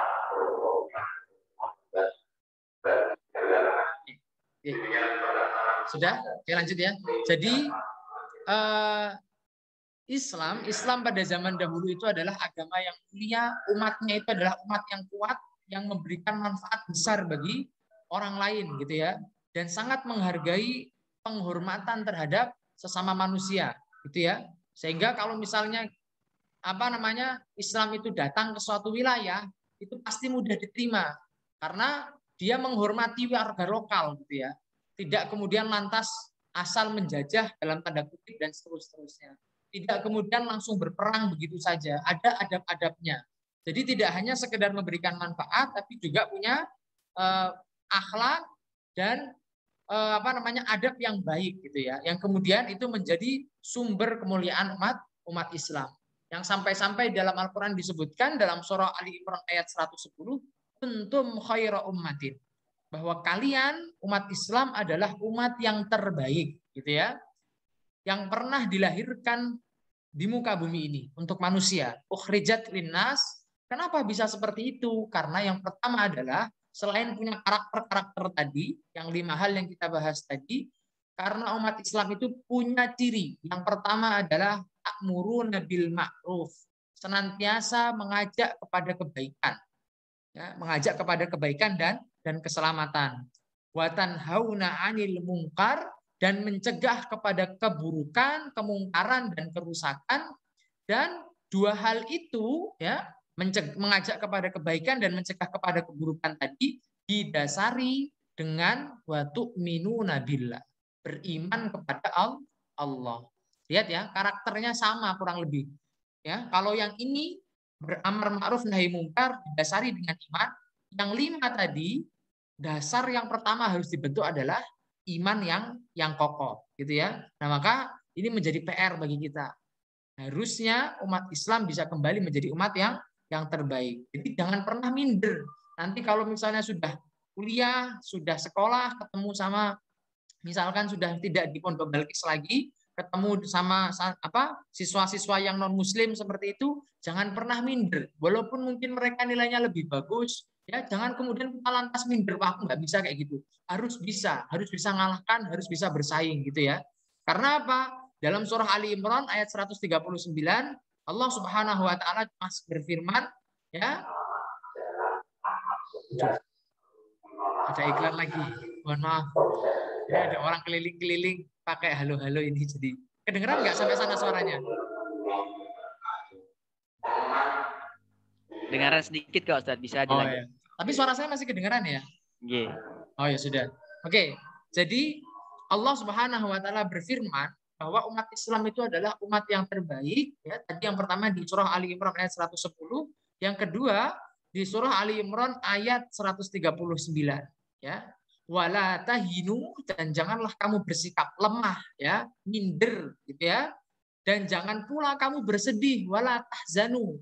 Ya, jadi jangan minder, jangan sedih ketika melihat apa teman-teman kita yang non muslim kok kayaknya pinter-pinter banget, kayaknya kok kaya-kaya kayak gitu ya. Enggak usah minder, enggak usah sedih ya. Kenapa? Karena kata Allah wa antumul a'laun, dan sesungguhnya karena kamu itu adalah umat yang unggul, umat yang tinggi. Ya, paling tinggi derajatnya. Nah, supaya bisa seperti itu gimana? Kita harus buktikan dengan cara memiliki karakter-karakter yang telah kita bahas tadi. Jadi kalau misalnya kita hari ini kok minderan, kita hari ini kok melihatnya kayak umat Islam terbelakang, ya jangan salahkan Islamnya, tapi salahkan kitanya yang memang tidak mau menjadi umat yang terbaik, gitu ya. Maka ada sebuah ungkapan yang terkenal dari Syekh Muhammad Abduh, ya, salah seorang pembaharu muslim, ya, al-Islam mahjubun bil muslim, ya. Sesungguhnya Islam itu terhalangi oleh umat Islam sendiri, ya. Jadi kenapa? Karena yang harusnya Islam itu mulia, tapi umatnya meninggalkan Islam, meninggalkan ajaran-ajarannya, sehingga kemudian muslimnya itu jadi tidak tampak mulia. Tapi Islam selamanya dia tetap akan mulia. Makanya kalau misalnya kita menolong agama Allah, belajar dengan sebaik-baiknya, kemudian memberikan prestasi yang baik, maka insya Allah itu menjadi sarana bagi kita untuk menunjukkan kemuliaan Islam. Dan dulu ketika saya di Man Insan Cendekia Serpong itu ada sebuah tagline yang bagus, ya, tagline yang bagus yang mungkin adik-adik juga harus punya tagline seperti itu karena sampai sekarang itu masih saya pegang dan diajarkan juga ke adik-adik di Man Insan Cendekia sana. Apa itu? Belajar untuk ibadah, prestasi untuk dakwah. Ya, jadi kita belajar sehari-hari, berangkat pagi, siang, sore, malam belajar, semuanya itu kita niatkan untuk ibadah kepada Allah, agar kita mendapatkan berbagai keutamaan belajar ilmu dan kita berlomba mendapatkan prestasi dan seterusnya itu untuk berdakwah agar kemudian Islam itu dikenal sebagai agama yang baik, agama yang mulia, agama yang berprestasi dan memberikan kontribusi yang maksimal. Ya. Adik-adik santri dan para asatid yang dirahmati oleh Allah Subhanahu wa taala, barangkali itu yang bisa saya sampaikan pada kesempatan pagi menjelang siang ini, ya. Semoga kita semuanya dimudahkan, ya, untuk bisa menjadi pribadi-pribadi yang berprestasi, punya kemampuan, punya kompetensi dan juga bisa memberikan kontribusi yang maksimal ke masyarakat, minimal ke orang-orang yang ada di sekitar kita. Tidak malah menjadi beban bagi umat Islam ini. Mungkin begitu. Aku qouli hada wa astaghfirullah li wa lakum. Mohon maaf apabila ada kesalahan. Mohon maaf tadi ada sedikit kendala karena ada iklan SIM yang lewat keliling. Semoga tidak mengurangi khidmat dari kita dalam belajar pada pagi menjelang siang hari ini. Begitu. Saya cukupkan. Assalamualaikum warahmatullahi wabarakatuh. Waalaikumsalam warahmatullahi wabarakatuh. Masya Allah, kami ucapkan jazakumullah khairan katsira kepada Ustadz Dr. Khairul Fahmi atas banyaknya ilmu dan pengalaman yang sudah di-sharing kepada kita semuanya. Mudah-mudahan kita bisa mengambil manfaat dan bisa mengikuti jejak beliau dan lebih dari beliau insya Allah. Beberapa hal yang barangkali menjadi catatan penting dari apa yang kemudian beliau sampaikan. Yang pertama bahwa dunia ini adik-adik sekalian bukan untuk santai-santai ya. Bukan hanya untuk santai-santai, mari kita berpikir, merencanakan sesuatu. Kira-kira nanti di usia 40 tahun, kita semuanya adik-adik sekalian mau jadi apa? Dan nanti kemudian ketika meninggal, kita dikenang sebagai seorang apa? Ya, siapa gitu ya. Jadi jangan berleha-leha, justru dari sekaranglah, dari usia-usia adik sekalian sekaranglah kita berpikir untuk SMA dan kuliah kita nanti seperti apa. Ada 4 karakter pemuda yang insya Allah akan mengantarkan kita semua menjadi pemuda yang prestatif dan kontributif. Yang pertama, iman yang teguh, ya, kemudian ilmu dan wawasan yang luas, fisik yang tangguh dan akhlak yang mulia, serta yang terakhir sebagai kuncinya adalah bermanfaat bagi banyak orang. Dan yang terakhir sekali tadi beliau menekankan bahwa ada tagline yang menarik ya di masa beliau sekolah dulu, bahwa belajar itu belajar untuk ibadah, prestasi untuk dakwah. Ya, saya kira ini bisa dipakai untuk adik-adik sekalian. Kalau di kampus saya dulu, Ustaz, utamakan dakwah, kuliah berprestasi gitu. Di S1 saya dulu, lembaga dakwahnya itu tagline-nya, utamakan dakwah, kuliah berprestasi. Ya, kalau adik-adik mungkin bisa menambahkan ya, belajar untuk ibadah dan dakwah, sekolah berprestasi bisa. Baik, Ustadz, Ustazah dan santriwan-santriwati semuanya, teristimewa Ustadz Dr. Fahmi yang kami hormati. Masya Allah, kita seperti sedang mendengarkan ceramah tetapi dari seorang dokter ya, dari sekalian. Beliau ini luar biasa, dunia dan akhiratnya nampak. Baik, mohon izin Ustadz Dr. Fahmi, kita buka sesi diskusi ya, sebentar insya Allah. Ya, untuk itu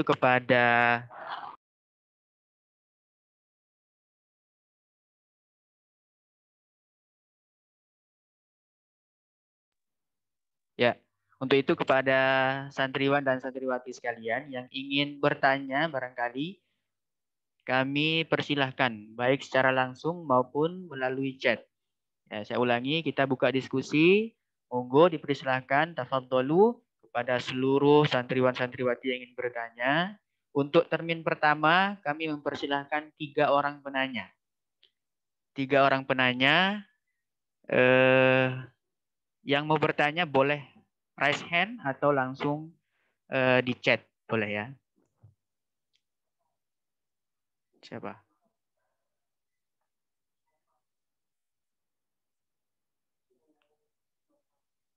Kok nggak kelihatan? Oh iya. Baik, ini sudah ada yang raise hand ya atas nama Nopal. Benar ya? Mas Nopal? Ini raise hand untuk bertanya, benar?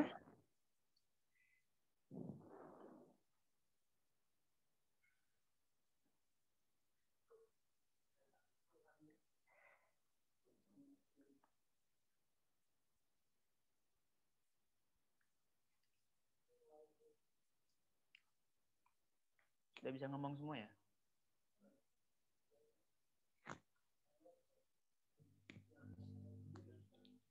Yang chat sudah diaktifkan. Ya, sebentar ya, kita aktifkan chatnya dulu supaya bisa mengetik.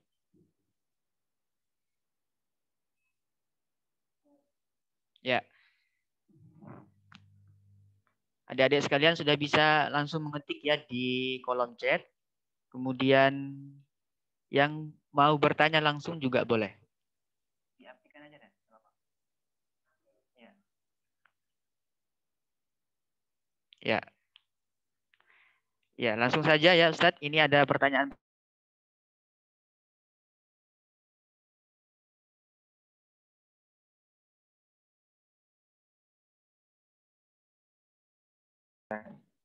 Ya, Mas Yusron. Afwan Ustadz, bagaimana kiat belajar Al-Quran agar tetap semangat? Ya, bagaimana kiat belajar Al-Quran agar tetap semangat? Ya, monggo Ustadz bisa langsung. Bagaimana cara belajar Al-Quran agar tetap semangat ya? Jadi memang belajar Al-Quran itu adalah sesuatu yang sulit ya. Saya sampaikan apa adanya ya. Saya tidak berbohong. Saya sampaikan apa yang saya rasakan dan apa yang kemudian saya alami juga. Bahwa belajar apalagi menghafal Al-Quran itu adalah sesuatu yang sulit ya. Jadi ini harus kita pahami dulu, harus kita yakini dulu. Karena kenapa kok kita harus yakini begitu? Karena balasan orang yang mempelajari Al-Quran, apalagi menghafalkan Al-Quran, itu besar sekali balasannya. Balasannya kan luar biasa ya. Makanya balasan yang luar biasa itu tidak bisa ditempuh dengan santai-santai, tidak bisa ditempuh dengan mudah-mudah gitu ya. Maka saya bilang belajar Al-Quran atau menghafal Al-Quran khususnya itu adalah sesuatu yang sulit gitu ya. Karena setan nggak pernah mau orang ngaji Al-Quran tuh nggak pernah mau ya. Jadi kalau misalnya adik-adik merasa ngaji kok berat, merasa kemudian belajar Al-Quran, ngafalkan Al-Quran itu kok capek, baru dikit udah ngantuk, justru disitulah nilai perjuangannya, justru disitulah nilai pahalanya. Kalau adik-adik berhenti, nggak jadi dapat pahala. Kalau adik-adik maksa melawan kantuknya, melawan lelahnya, dilanjutkan, maka itu nanti akan pahalanya yang besar di situ. Kenapa? Karena setan itu mengganggu besar sekali di situ. Setan itu nggak mau orang beriman membaca Al-Quran itu nggak mau. Karena kalau sampai orang beriman baca Al-Quran, ngerti isi Al-Quran, tugasnya dia jadi makin susah lagi gitu kan. Kalau misalnya orang-orang itu udah nggak mau baca Al-Quran gitu ya, sukanya main game, nonton TV, nonton film gitu ya, kemudian jalan-jalan, ya main-main, kongko-kongko, ketawa-ketawa gitu ya, itu setan nggak ganggu kalau yang kayak gitu. Jangan salah ya. Jadi orang-orang yang seperti itu tuh nggak diganggu setan mereka. Setan itu cuma duduk manis melihat mereka, nunggu kalau nanti mereka mau balik beriman lagi, mau balik beramal lagi, diganggu baruan. Tapi kalau mereka masih main-main, masih kongko-kongko kayak gitu, sama setan dibiarin, nggak diganggu. Setan berusaha mengganggu siapa? Yang belajar Al-Quran dan menghafalkan Al-Quran. Jadi jangan merasa aku kayak gini, bermaksiat terus, santai-santai terus, karena aku kalah sama setan, ganggu terus sama setan. Jangan salah, kamu nggak diganggu setan, ya kamu sendiri setannya gitu ya. Yang setan itu kamu sendiri, kamu ngejar keburukan sendiri, setan nggak ganggu gitu ya. Nah, yang diganggu setan itu siapa? Yang diganggu yang sedang belajar merasa berat. Gitu ya. Jadi kalau tadi ditanya gimana caranya biar semangat, ya yang pertama adalah minta perlindungan sama Allah. Yang pertama minta perlindungan sama Allah. Sebagaimana di Al-Qur'an kan disebutkan wa idza qara'tal Qur'an fasta'id billahi minasyaitonir rajim. Kalau kamu membaca Al-Qur'an maka mintalah perlindungan kepada Allah dari setan yang terkutuk ya. Jadi yang pertama caranya supaya tetap semangat belajar Al-Qur'an karena godaan setannya besar sekali. Yang pertama minta perlindungan dari setan. Yang kedua, oh ya, setan itu dua macam ya, dari golongan jin dan manusia. Yang nggak kelihatan itu dari golongan jin. Kalau kita sedang ngaji, kemudian ada teman kita yang ganggu atau ngajak kita main atau ngajak kita yang lain-lain, mengalihkan kita dari kegiatan kita mengaji, bisa jadi itu setan dari golongan manusia. Jadi kita minta perlindungan supaya apa? Dihindari dari dua-duanya. Dilindungi dari setan jin dan manusia. Jadi itu ya yang pertama, supaya tetap semangat ngajinya. Kemudian yang kedua adalah cari ya teman supaya kemudian lebih kuat, bisa saling mengingatkan. Jadi ustadznya didekati, main sama ustadznya. Karena kan salah satu kunci untuk mendapatkan ilmu itu kan adalah berkawan dengan ustadz ya. Sohib apa namanya? Istilahnya apa ya? Sohibul ustadz kalau nggak salah. Jadi berteman dengan ustadz itu kan salah satu kunci mendapatkan ilmu dari 6 kunci yang disebutkan Imam Syafi'i itu kan salah satunya adalah berkawan dengan ustadz. Jadi cari teman itu tidak hanya sekedar teman sebaya aja, tapi juga ustadznya itu harus kita jadikan teman supaya bisa saling mengingatkan, gitu ya. Nah, ini yang kedua. Kemudian yang ketiga, selain mencari teman tadi, yang ketiga adalah minta supaya diberikan keistiqomahan sama Allah. Karena apa? Hati manusia itu namanya kan qalbun dalam bahasa Arabnya. Itu artinya dekat dengan kata qallaba yuqallibu yang artinya membolak-balik. Sehingga hati itu pada dasarnya sifat fitrahnya itu dia mudah bolak-balik. Pagi bagus, sore males bisa. Makanya minta sama Allah supaya diberikan hati yang istiqomah, dalam kebaikan. Terakhir caranya adalah cari yang kita sukai dari Al-Qur'an. Cari yang kita sukai dari Al-Qur'an. Misal suka menghafal, ya dekati Al-Qur'an dari hafalan. Suka baca cerita-cerita nabinya, dekati Al-Qur'an dengan baca cerita-cerita nabinya.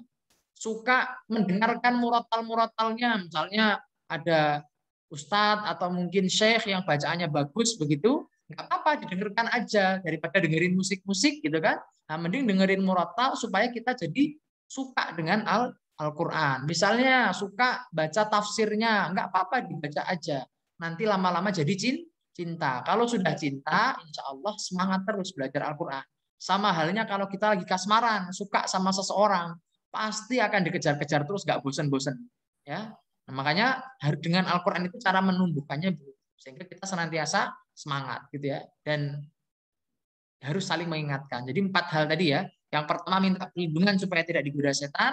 Yang kedua berteman dengan orang yang baik, baik itu teman-teman sekitar kita maupun ustadznya. Kemudian yang ketiga apa namanya?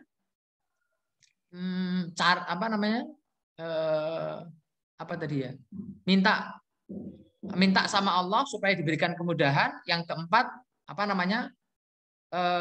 Dekati Al-Qur'an dengan sesuatu yang kita cintai ya, entah itu bacaannya, entah itu artinya, entah itu cerita-ceritanya, apapun itu silahkan ya. Misalnya nanti teman-teman ngambil kayak saya di kedokteran, mendekati Al-Qur'an dari hal-hal yang terkait dengan kedokterannya ya nggak apa-apa, silahkan. Mungkin begitu ya, Mas. Siapa tadi namanya? Mas Yusron. Yusron ya. Ya, Yusron semoga dari kelas bermanfaat. 7B. Ya, oke. Terima kasih. Syukron, Ustaz. Baik.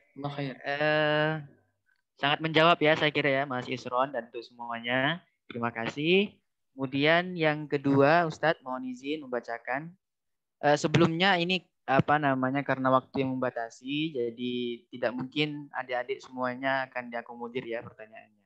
Ya kita hanya akan memilih beberapa pertanyaan saja karena waktu dan yang lainnya yang membatasi. Kemudian pertanyaan yang kedua 2 dari Mas Farhan Mufid ini ya. Mas Farhan Mufid Muhammad ini kelas 11 dan beliau ini juga adalah ini ya ketua BES di Balkis. Mohon maaf Ustadz, pertanyaan saya singkat saja. Ini Ustadz Khairul termasuk golongan pemuda atau sudah syekh? Ya, ini bagaimana Ustadz? Saya masih pemuda aja, belum jadi syekh ya, belum Masih pantas. muda. Masih muda. Pertama karena usianya belum 40, yang kedua ilmunya juga belum mumpuni, belum sekali bersyekh ya. Nanti kalau misalnya sudah lebih banyak lagi ya, sudah bisa belajar lebih banyak, insya Allah bisa segera ke sana. Gitu. Syukur Ustaz. Semoga Mas Calon Farhan syekh insyaallah. bisa lebih baik ya, bisa mencapai usia syekh lebih cepat lagi sebelum usia 40. Baik. Selanjutnya Ustaz. Ini dari Mbak Anggita Kayisah ya.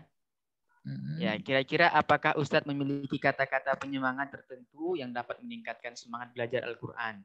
Semisal jika sedang down atau malas. Ya, tadi saya kira sudah dijawab, tetapi mungkin ada kata-kata khusus Ustadz. Monggo.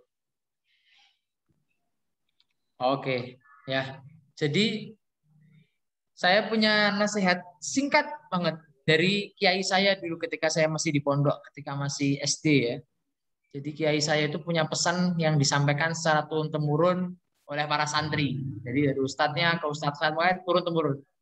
Nasihatnya itu singkat tapi maknanya tuh enak banget. Yaitu apa? Quran kerumat, awak kerumat, gitu ya. Jadi nasihatnya singkat banget. Quran kerumat, awak kerumat. Jadi kalau kita merawat hubungan dengan Al-Quran, maka urusan hidup kita itu pasti dirawat sama Allah Subhanahu wa Ta'ala. Ya, dan ini sudah saya buktikan sampai hari ini. Ya, sudah saya buktikan sampai hari ini. Dan kalimat itu yang dulu memotivasi saya, ketika kemudian saya mungkin nggak bisa setoran. Kalau zaman saya dulu menghafal ya, itu kalau nggak setoran pagi itu dipukulin sama ustadznya. Jadi sebelum sekolah kita harus maju, nanti tangannya dapat satu paket kanan, satu paket kiri. Masing-masing paket itu 10 pukulan pakai kayu. Jadi kayak gitu dulu kalau nggak bisa setoran. Jadi harus seperti itu tiap pagi. Jadi makanya harus setoran terus. Tetapi ketika mungkin pas lagi capek, nggak bisa setoran, kemudian ingin berhenti aja dan seterusnya, nasihat singkat itu yang kemudian menjadi motivasi saya. Quran kerumat, awak kerumat. Ya, jadi kalau Al-Quran itu terjaga, ya kita menghafal Al-Quran, senantiasa bersama Al-Quran, maka insya Allah urusan hidup kita itu dijaga sama Allah, dimudahkan sama Allah. Dan saya merasakan betul, kalau misalnya pas lagi futur misalnya, lagi nggak baik sama Al-Quran gitu ya, mungkin nggak deres hari itu gitu ya, itu nanti mesti entahlah, mesti urusan sehari itu mesti kacau semuanya. Nggak enak aja, kalaupun selesai itu kayak nggak puas gitu ya rasanya. Nah makanya kuncinya itu sebenarnya di Al-Qur'annya, karena Al-Qur'an itu sumber keberkahan. Sehingga kalau misalnya kita punya waktu kok mesti nggak cukup ya, kayaknya belajar tuh kok kayaknya kurang terus, punya uang kok kayaknya yang nggak bahagia gitu kan. Coba perbaiki hubungannya dengan Allah, perbaiki hubungannya dengan Al-Qur'an. Insya Allah kalau penuh keberkahan, maka Allah akan kita akan merasa nyaman. Dan ini sebenarnya nasihat singkat ini juga bersumber dari Al-Qur'an. Kalau di Al-Qur'an bunyinya di surah saya malah lupa. Jadi di juz 9 itu halaman kedua itu di sana surat Al-A'raf ya, surat Al-A'raf ya. Di sana disebutkan walau anna ahlal qura amanu ya, dan seandainya para penduduk kota itu mereka beriman, wattaqau, beriman dan bertakwa. Kalau di surah Al-Maidah walau annahum aqamut taurata wal injil wa ma unzila ilaikum mir rabb ma unzila ilaihim mir rabbihim, dan seandainya mereka itu mengamalkan apa yang diperintahkan dalam kitab Taurat dan Injil dan apa yang diturunkan kepada mereka gitu ya. Awalnya sama, yang satu kayak gitu, yang satu kayak tadi. Ya, yang satu dan yang surat Al-Maidah kan, dan sekiranya penduduk mereka orang-orang itu mereka mengamalkan kitab Taurat, Injil dan apa yang diturunkan kepada mereka yaitu Al-Qur'an. Ini yang pertama. Yang kedua, walau annahum amanu wattaqau, dan sekiranya para penduduk kota itu mereka beriman dan bertakwa kepada Allah, maka janji Allah adalah la akalu min fauqihim wa min tahti arjulihim. maka niscaya mereka akan mendapatkan makanan dari atas dan bawah mereka. Artinya apa? Artinya kalau kita beriman dan bertakwa kepada Allah, bahkan membaca Al-Quran rutin, menghafalkan Al-Quran, maka urusan dunia kita itu dipenuhi sama Allah. Ya, mau rumah dikasih, mau sekolah ya bisa, mau punya uang ya bisa, nikah ya bisa. Paham ya? Jadi semuanya akan dikasih sama Allah. Cuman waktunya kapan, yang tahu terbaik hanya Allah. Gitu ya. Jadi saya seringkali sampaikan ke santri-santri saya di sini. Kalian kalau mau sekolah, menghafalkan Al-Quran biar nanti dapat kuliah gratis, bisa nggak? Bisa. Kalian mau menghafalkan Al-Quran biar dapat mobil, bisa. Kalian menghafalkan Al-Quran biar dapat rumah, bisa. Menghafalkan Al-Quran biar dapat jodoh, bisa. Menghafalkan Al-Quran biar jadi orang kaya, bisa. Bisa banget semuanya. Bisa. Tapi innamal a'malu binniyat. Sesungguhnya setiap amal itu sesuai dengan niatnya. Kamu menghafal Al-Quran itu niatnya apa? Kalau cuma niatnya untuk dapat rumah, ya dapat rumah. Tapi nanti di surga nggak dapat pahala, nggak dapat surga, gitu ya. Tapi kalau niatnya karena Allah, di surga bisa dapat rumah, bisa dapat mobil, bisa dapat uang, di surga juga pasti dapat bagiannya. Itu tinggal kapan Allah ngasihnya. Karena Allah yang maha tahu. Jangan-jangan pas kita dikasih rumah sekarang, nanti habis itu kita nggak sama Al-Quran lagi. Kita tinggalkan Al-Quran karena sudah merasa nyaman. Kayak gitu. Makanya kalau ingin dapat segala-galanya, perbaiki hubungan sebaik-baiknya sama Al-Quran. Jangan pernah berpaling dari Al-Quran pas dapat kenikmatan. Karena apa? Misalnya dikasih uang 1 juta, habis itu kita nggak ngaji lagi. Ya udah, cuma dapat 1 juta toh. Tapi kalau kita ngaji, nanti Allah akan berikan terus sesuai dengan apa yang kita butuhkan tanpa harus meminta. Ya, dalam hadis Rasulullah SAW bersabda, "Man syaghalahul Quran, ya, wa dzikri, barang siapa yang dia disibukkan dengan Al-Quran dan berzikir kepadaku, maka aku akan memberikan apa yang aku berikan kepada umatku, kepada hambaku yang meminta tanpa dia harus minta." Ya, jadi aku akan berikan semuanya, minta rumah, minta apa dikasih semua. Nah, ini sebenarnya perpanjangan penjelasan dari kata Quran kerumat, awak kerumat. Jadi kalau misalnya nanti males, capek, ingat-ingat itu aja. Kita pingin selamat di dunia dan di akhirat enggak?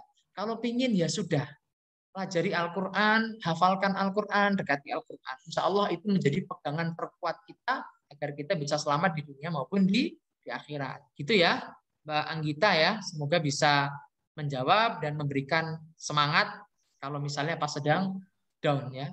Itu nasihatnya dari Mbah Kiai Arwani Amin dulu, kiai saya ketika di Pondok Kudus ya. Begitu. Baik, Ustaz, syukron. Kemudian selanjutnya sebelum itu diingatkan kepada seluruh peserta untuk tidak live dulu ya. Jadi kita belum selesai acaranya dan insya Allah kita tutup nanti kurang lebih pukul 11 insya Allah. Masih ada 2 pertanyaan. Ini saya rangkum dari Mas Muhammad Sakib ya 7A dan Mas Fatih ya. Bagaimana tips belajar efektif di pondok dan bagaimana metode Ustadz dalam menghafal Al-Quran? Oke. Ya, monggo Ustadz. Oke. Jadi gini, belajar yang efektif ketika di pondok. Jadi gini, pondok itu sebenarnya adalah tempat yang paling enak buat belajar ya. Kenapa? Karena pertama kita berada di lingkungan yang terbebas dari segala gangguan. Ya, kalau kita nggak di pondok, kita mau pergi ke mall gampang, pergi jalan-jalan gampang, pergi main-main gampang. Kalau di pondok itu semuanya sudah dihilangkan, gitu ya. Mau pacaran nggak bisa, mau ngapa-ngapain udah nggak bisa. Jadi jangan mencari-cari, paham ya? Jadi jangan mencari-cari. Di pondok sudah dilarang bawa HP, sudah dilarang main game, dilarang pacaran, dilarang hal-hal yang buruk lain-lainnya.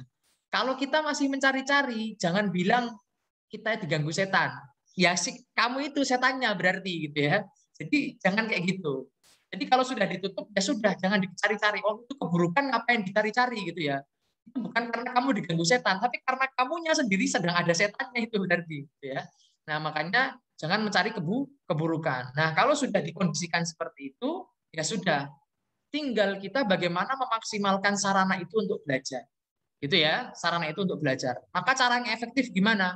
Kalau saya dulu yang saya lakukan adalah yang pertama, saya membagi waktu ya, bagi waktu. Jadi setiap jam terbit matahari sekitar jam 6 atau jam 7 atau mungkin kegiatan yang dekat setelah itu sampai terbenamnya matahari itu kan siang hari.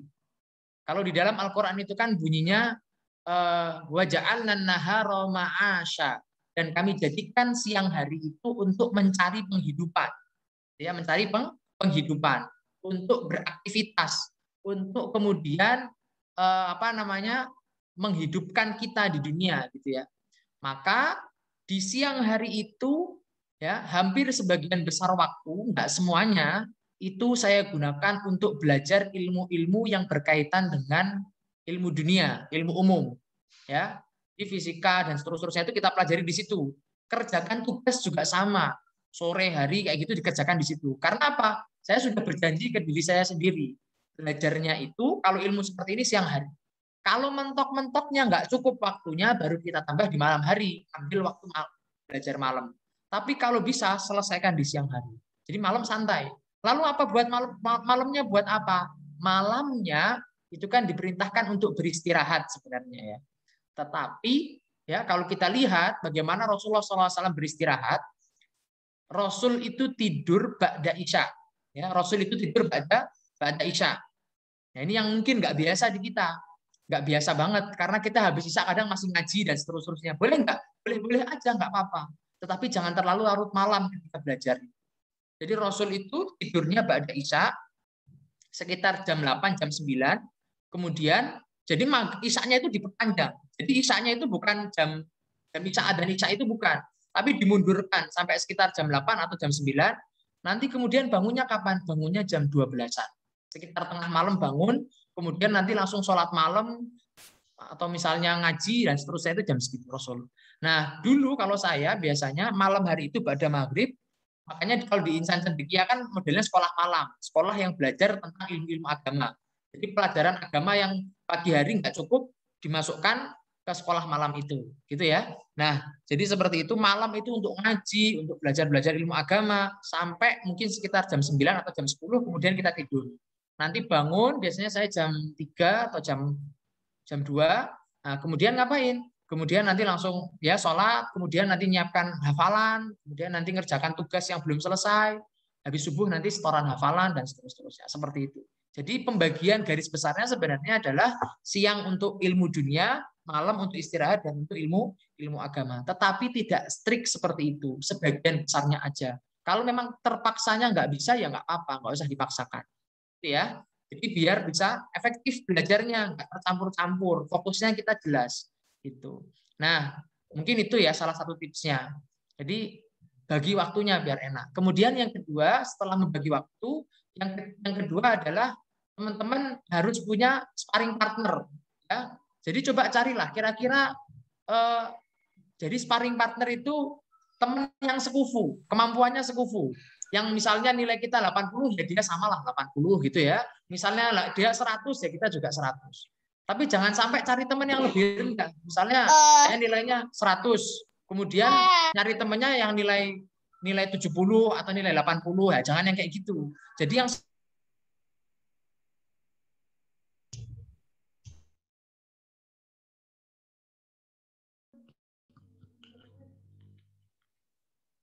apa Ustaz? Mic-nya kayaknya kesalahan teknis. Oke. Oh, ikut ke unmute ya. Oke, enggak apa-apa. Oke, jadi gitu ya. Jadi cari teman yang sekufu supaya kita bisa selalu termotivasi untuk terus berkompetisi. Nah, ini yang kedua tipsnya. Kemudian yang ketiga, supaya bisa efektif adalah cari waktu-waktu yang berkah. Cari waktu-waktu yang berkah dan cari sumber-sumber keberkahan. Contoh apa ada? Yang pertama, waktu yang berkah itu adalah waktu pagi hari. Karena itu waktunya didoakan sama Rasulullah. Allahumma barik li ummati fi bukuriha. Ya Allah, berkahi umatku di pagi harinya. Pagi hari yang di sini kapan? Pagi hari yang disebutkan di sini itu adalah di sepertiga malam sampai matahari terbit. Ya. Jadi kalau ingin mengejar belajar banyak gitu ya, ingin belajar yang bagus, itu belajarnya di sepertiga malam sampai matahari terbit. Itu waktu yang terbaik untuk belajar. Ya, karena itu waktu yang penuh keberkahan. Kemudian sumber keberkahan apalagi selain itu? Al-Qur'an. banyak-banyak belajar Al-Quran dan membaca Al-Quran. Insya Allah dimudahkan untuk belajar ilmu yang lainnya. Kemudian apalagi bersedekah itu juga membawa keberkahan. Jadi kalau misalnya kita mau ujian, nah dalam tanda kutip kita nyuap sama Allah dengan sedekah, biar diberikan nilai yang baik gitu ya. Jadi bisa seperti itu. Jadi bersedekah sebelum ujian, ya setiap hari Jumat sedekah dan seterusnya boleh. Itu sumber keberkahan. Kemudian yang lainnya misalnya adalah dengan cara memperhatikan adab yang paling penting juga. Jadi adab belajar itu diperhatikan, ya. Kemudian adab dengan Allah, adab dengan teman-teman itu diperhatikan. Semakin kita memperhatikan adab, insya Allah waktu kita, kehidupan kita semakin berkah. Dan kalau sudah berkah, maka insya Allah manfaat yang didapatkan itu akan maksimal. Belajarnya nggak perlu banyak-banyak, tapi ilmunya bisa nempel kuat. Ngajinya, ngafalnya itu nggak perlu susah-susah, tapi sekali hafal langsung nempel. Inilah berkah. Contoh berkah itu seperti ketika Rasul diangkat anak disusui oleh ibunda Halimah As-Sa'diyah. Ya, karena Rasul itu adalah sumber keberkahan. Ketika Halimah As-Sa'diyah menyusui Rasul, tiba-tiba air susunya melimpah. Kambing-kambingnya jadi gemuk. Tanam-tanaman di sekitarnya jadi subur. Ya, hanya karena menyusui Rasul, karena sumber keberkahan. Jadi kalau ingin mendapatkan waktu yang berkah, Al-Quran, sedekah, ya, adabnya diperhatikan, sama cari waktu yang berkah-berkah tadi. Gitu ya. Nah itu biar belajarnya efektif. Sama 2 tips sebelumnya tadi. Bagi waktunya dengan baik, cari teman yang kompetitif, yang memaksa kita untuk semangat belajar. Gitu. Kemudian yang terakhir tadi dari Mas Fatih ya. Metode menghafal seperti apa ini ya? Ya, kalau nggak salah ini ya, metode menghafal Al-Qur'annya ya. Nah, kalau metode menghafal sebenarnya tidak jauh berbeda ya dengan yang mungkin sudah teman-teman lakukan gitu ya. Jadi metode saya dulu ketika menghafal itu ya ini gini, menghafal itu sebenarnya cuma 2 kita butuhnya itu. Yang pertama adalah fokus.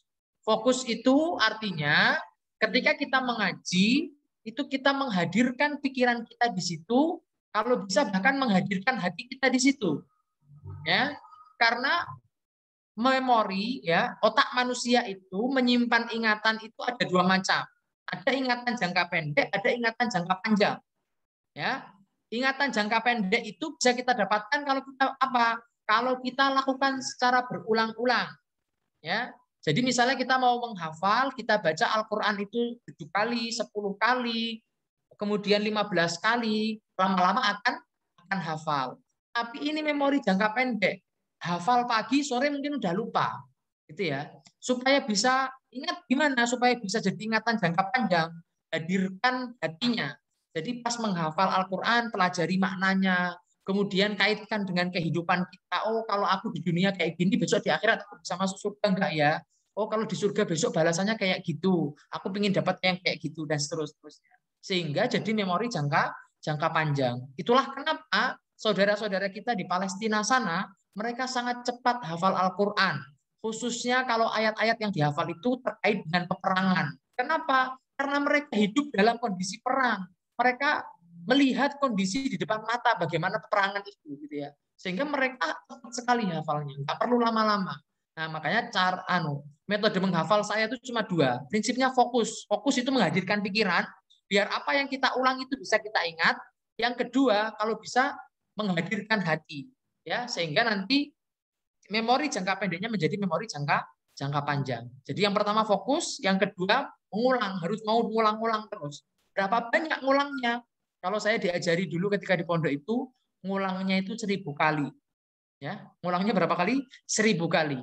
Tapi yang harus kita pahami, 1000 kali itu bukan masalah bilangan.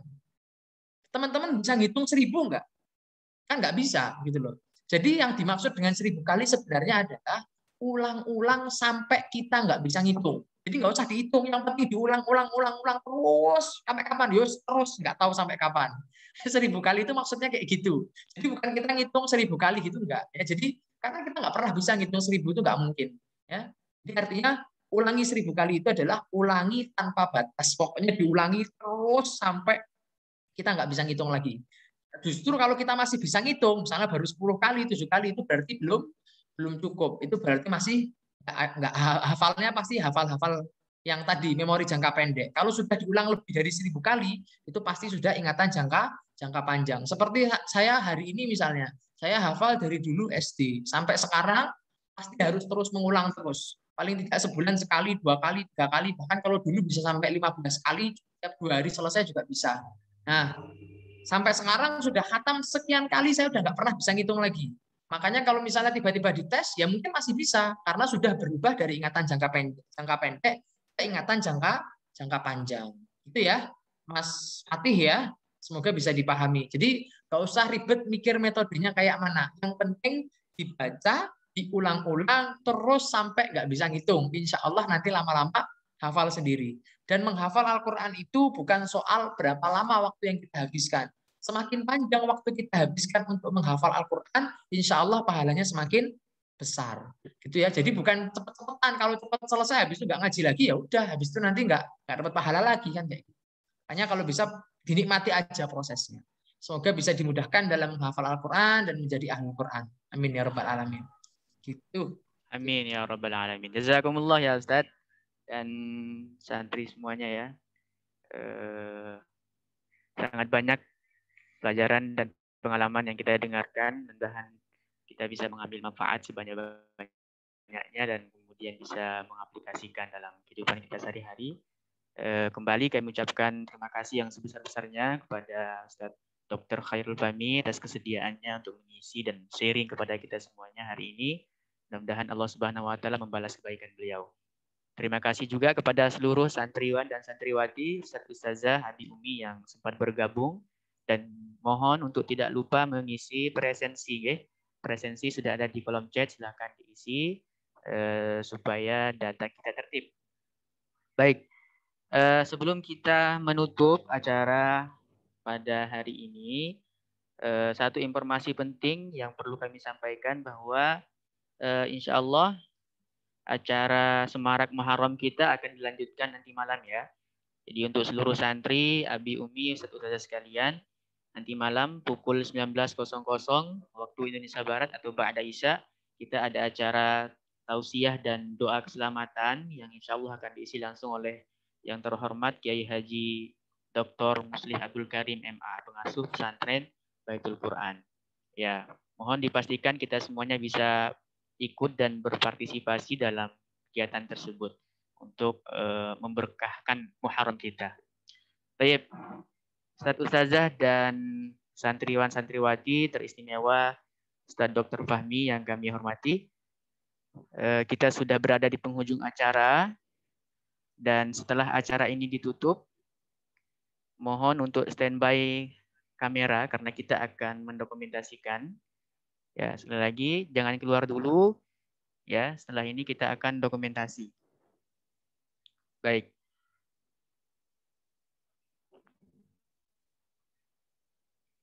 Sudah. Ya, sebelum kita tutup, monggo adik-adik sekalian, santriwan santriwati diaktifkan kameranya 1 menit atau 2 menit, kita akan dokumentasi semua ya, santriwan maupun santriwati. Nanti kami akan bantu menghitung.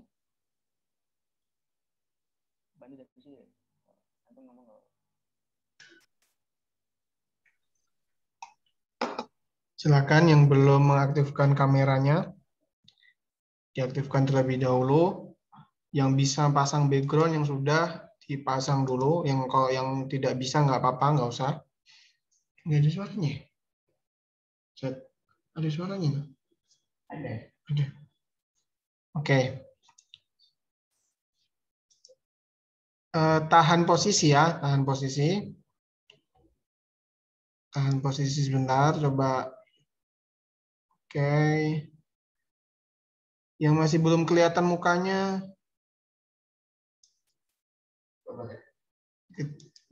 Oke, kita mulai ya. Tahan sebentar.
Baik, sudah cukup. Terima kasih. Bisa di-off-kan kembali. Baik, terima kasih Ustadz Hapik dan semuanya yang sudah berpartisipasi. Mari Ustadz-Ustadzah sekalian dan para santriwati kita tutup acara training spiritual yang pertama BPI hari ini dengan sama-sama membaca hamdalah dan doa kafaratul majlis. Alhamdulillahirabbil alamin, subhanakallahumma bihamdik, asyhadu an la ilaha illa anta astaghfiruka wa atubu ilaik. Terima kasih yang sebesar-besarnya kepada Ustaz Dr. Fahmi dan Ustaz yang lain. Akhirul kalam, wassalamualaikum warahmatullahi wabarakatuh.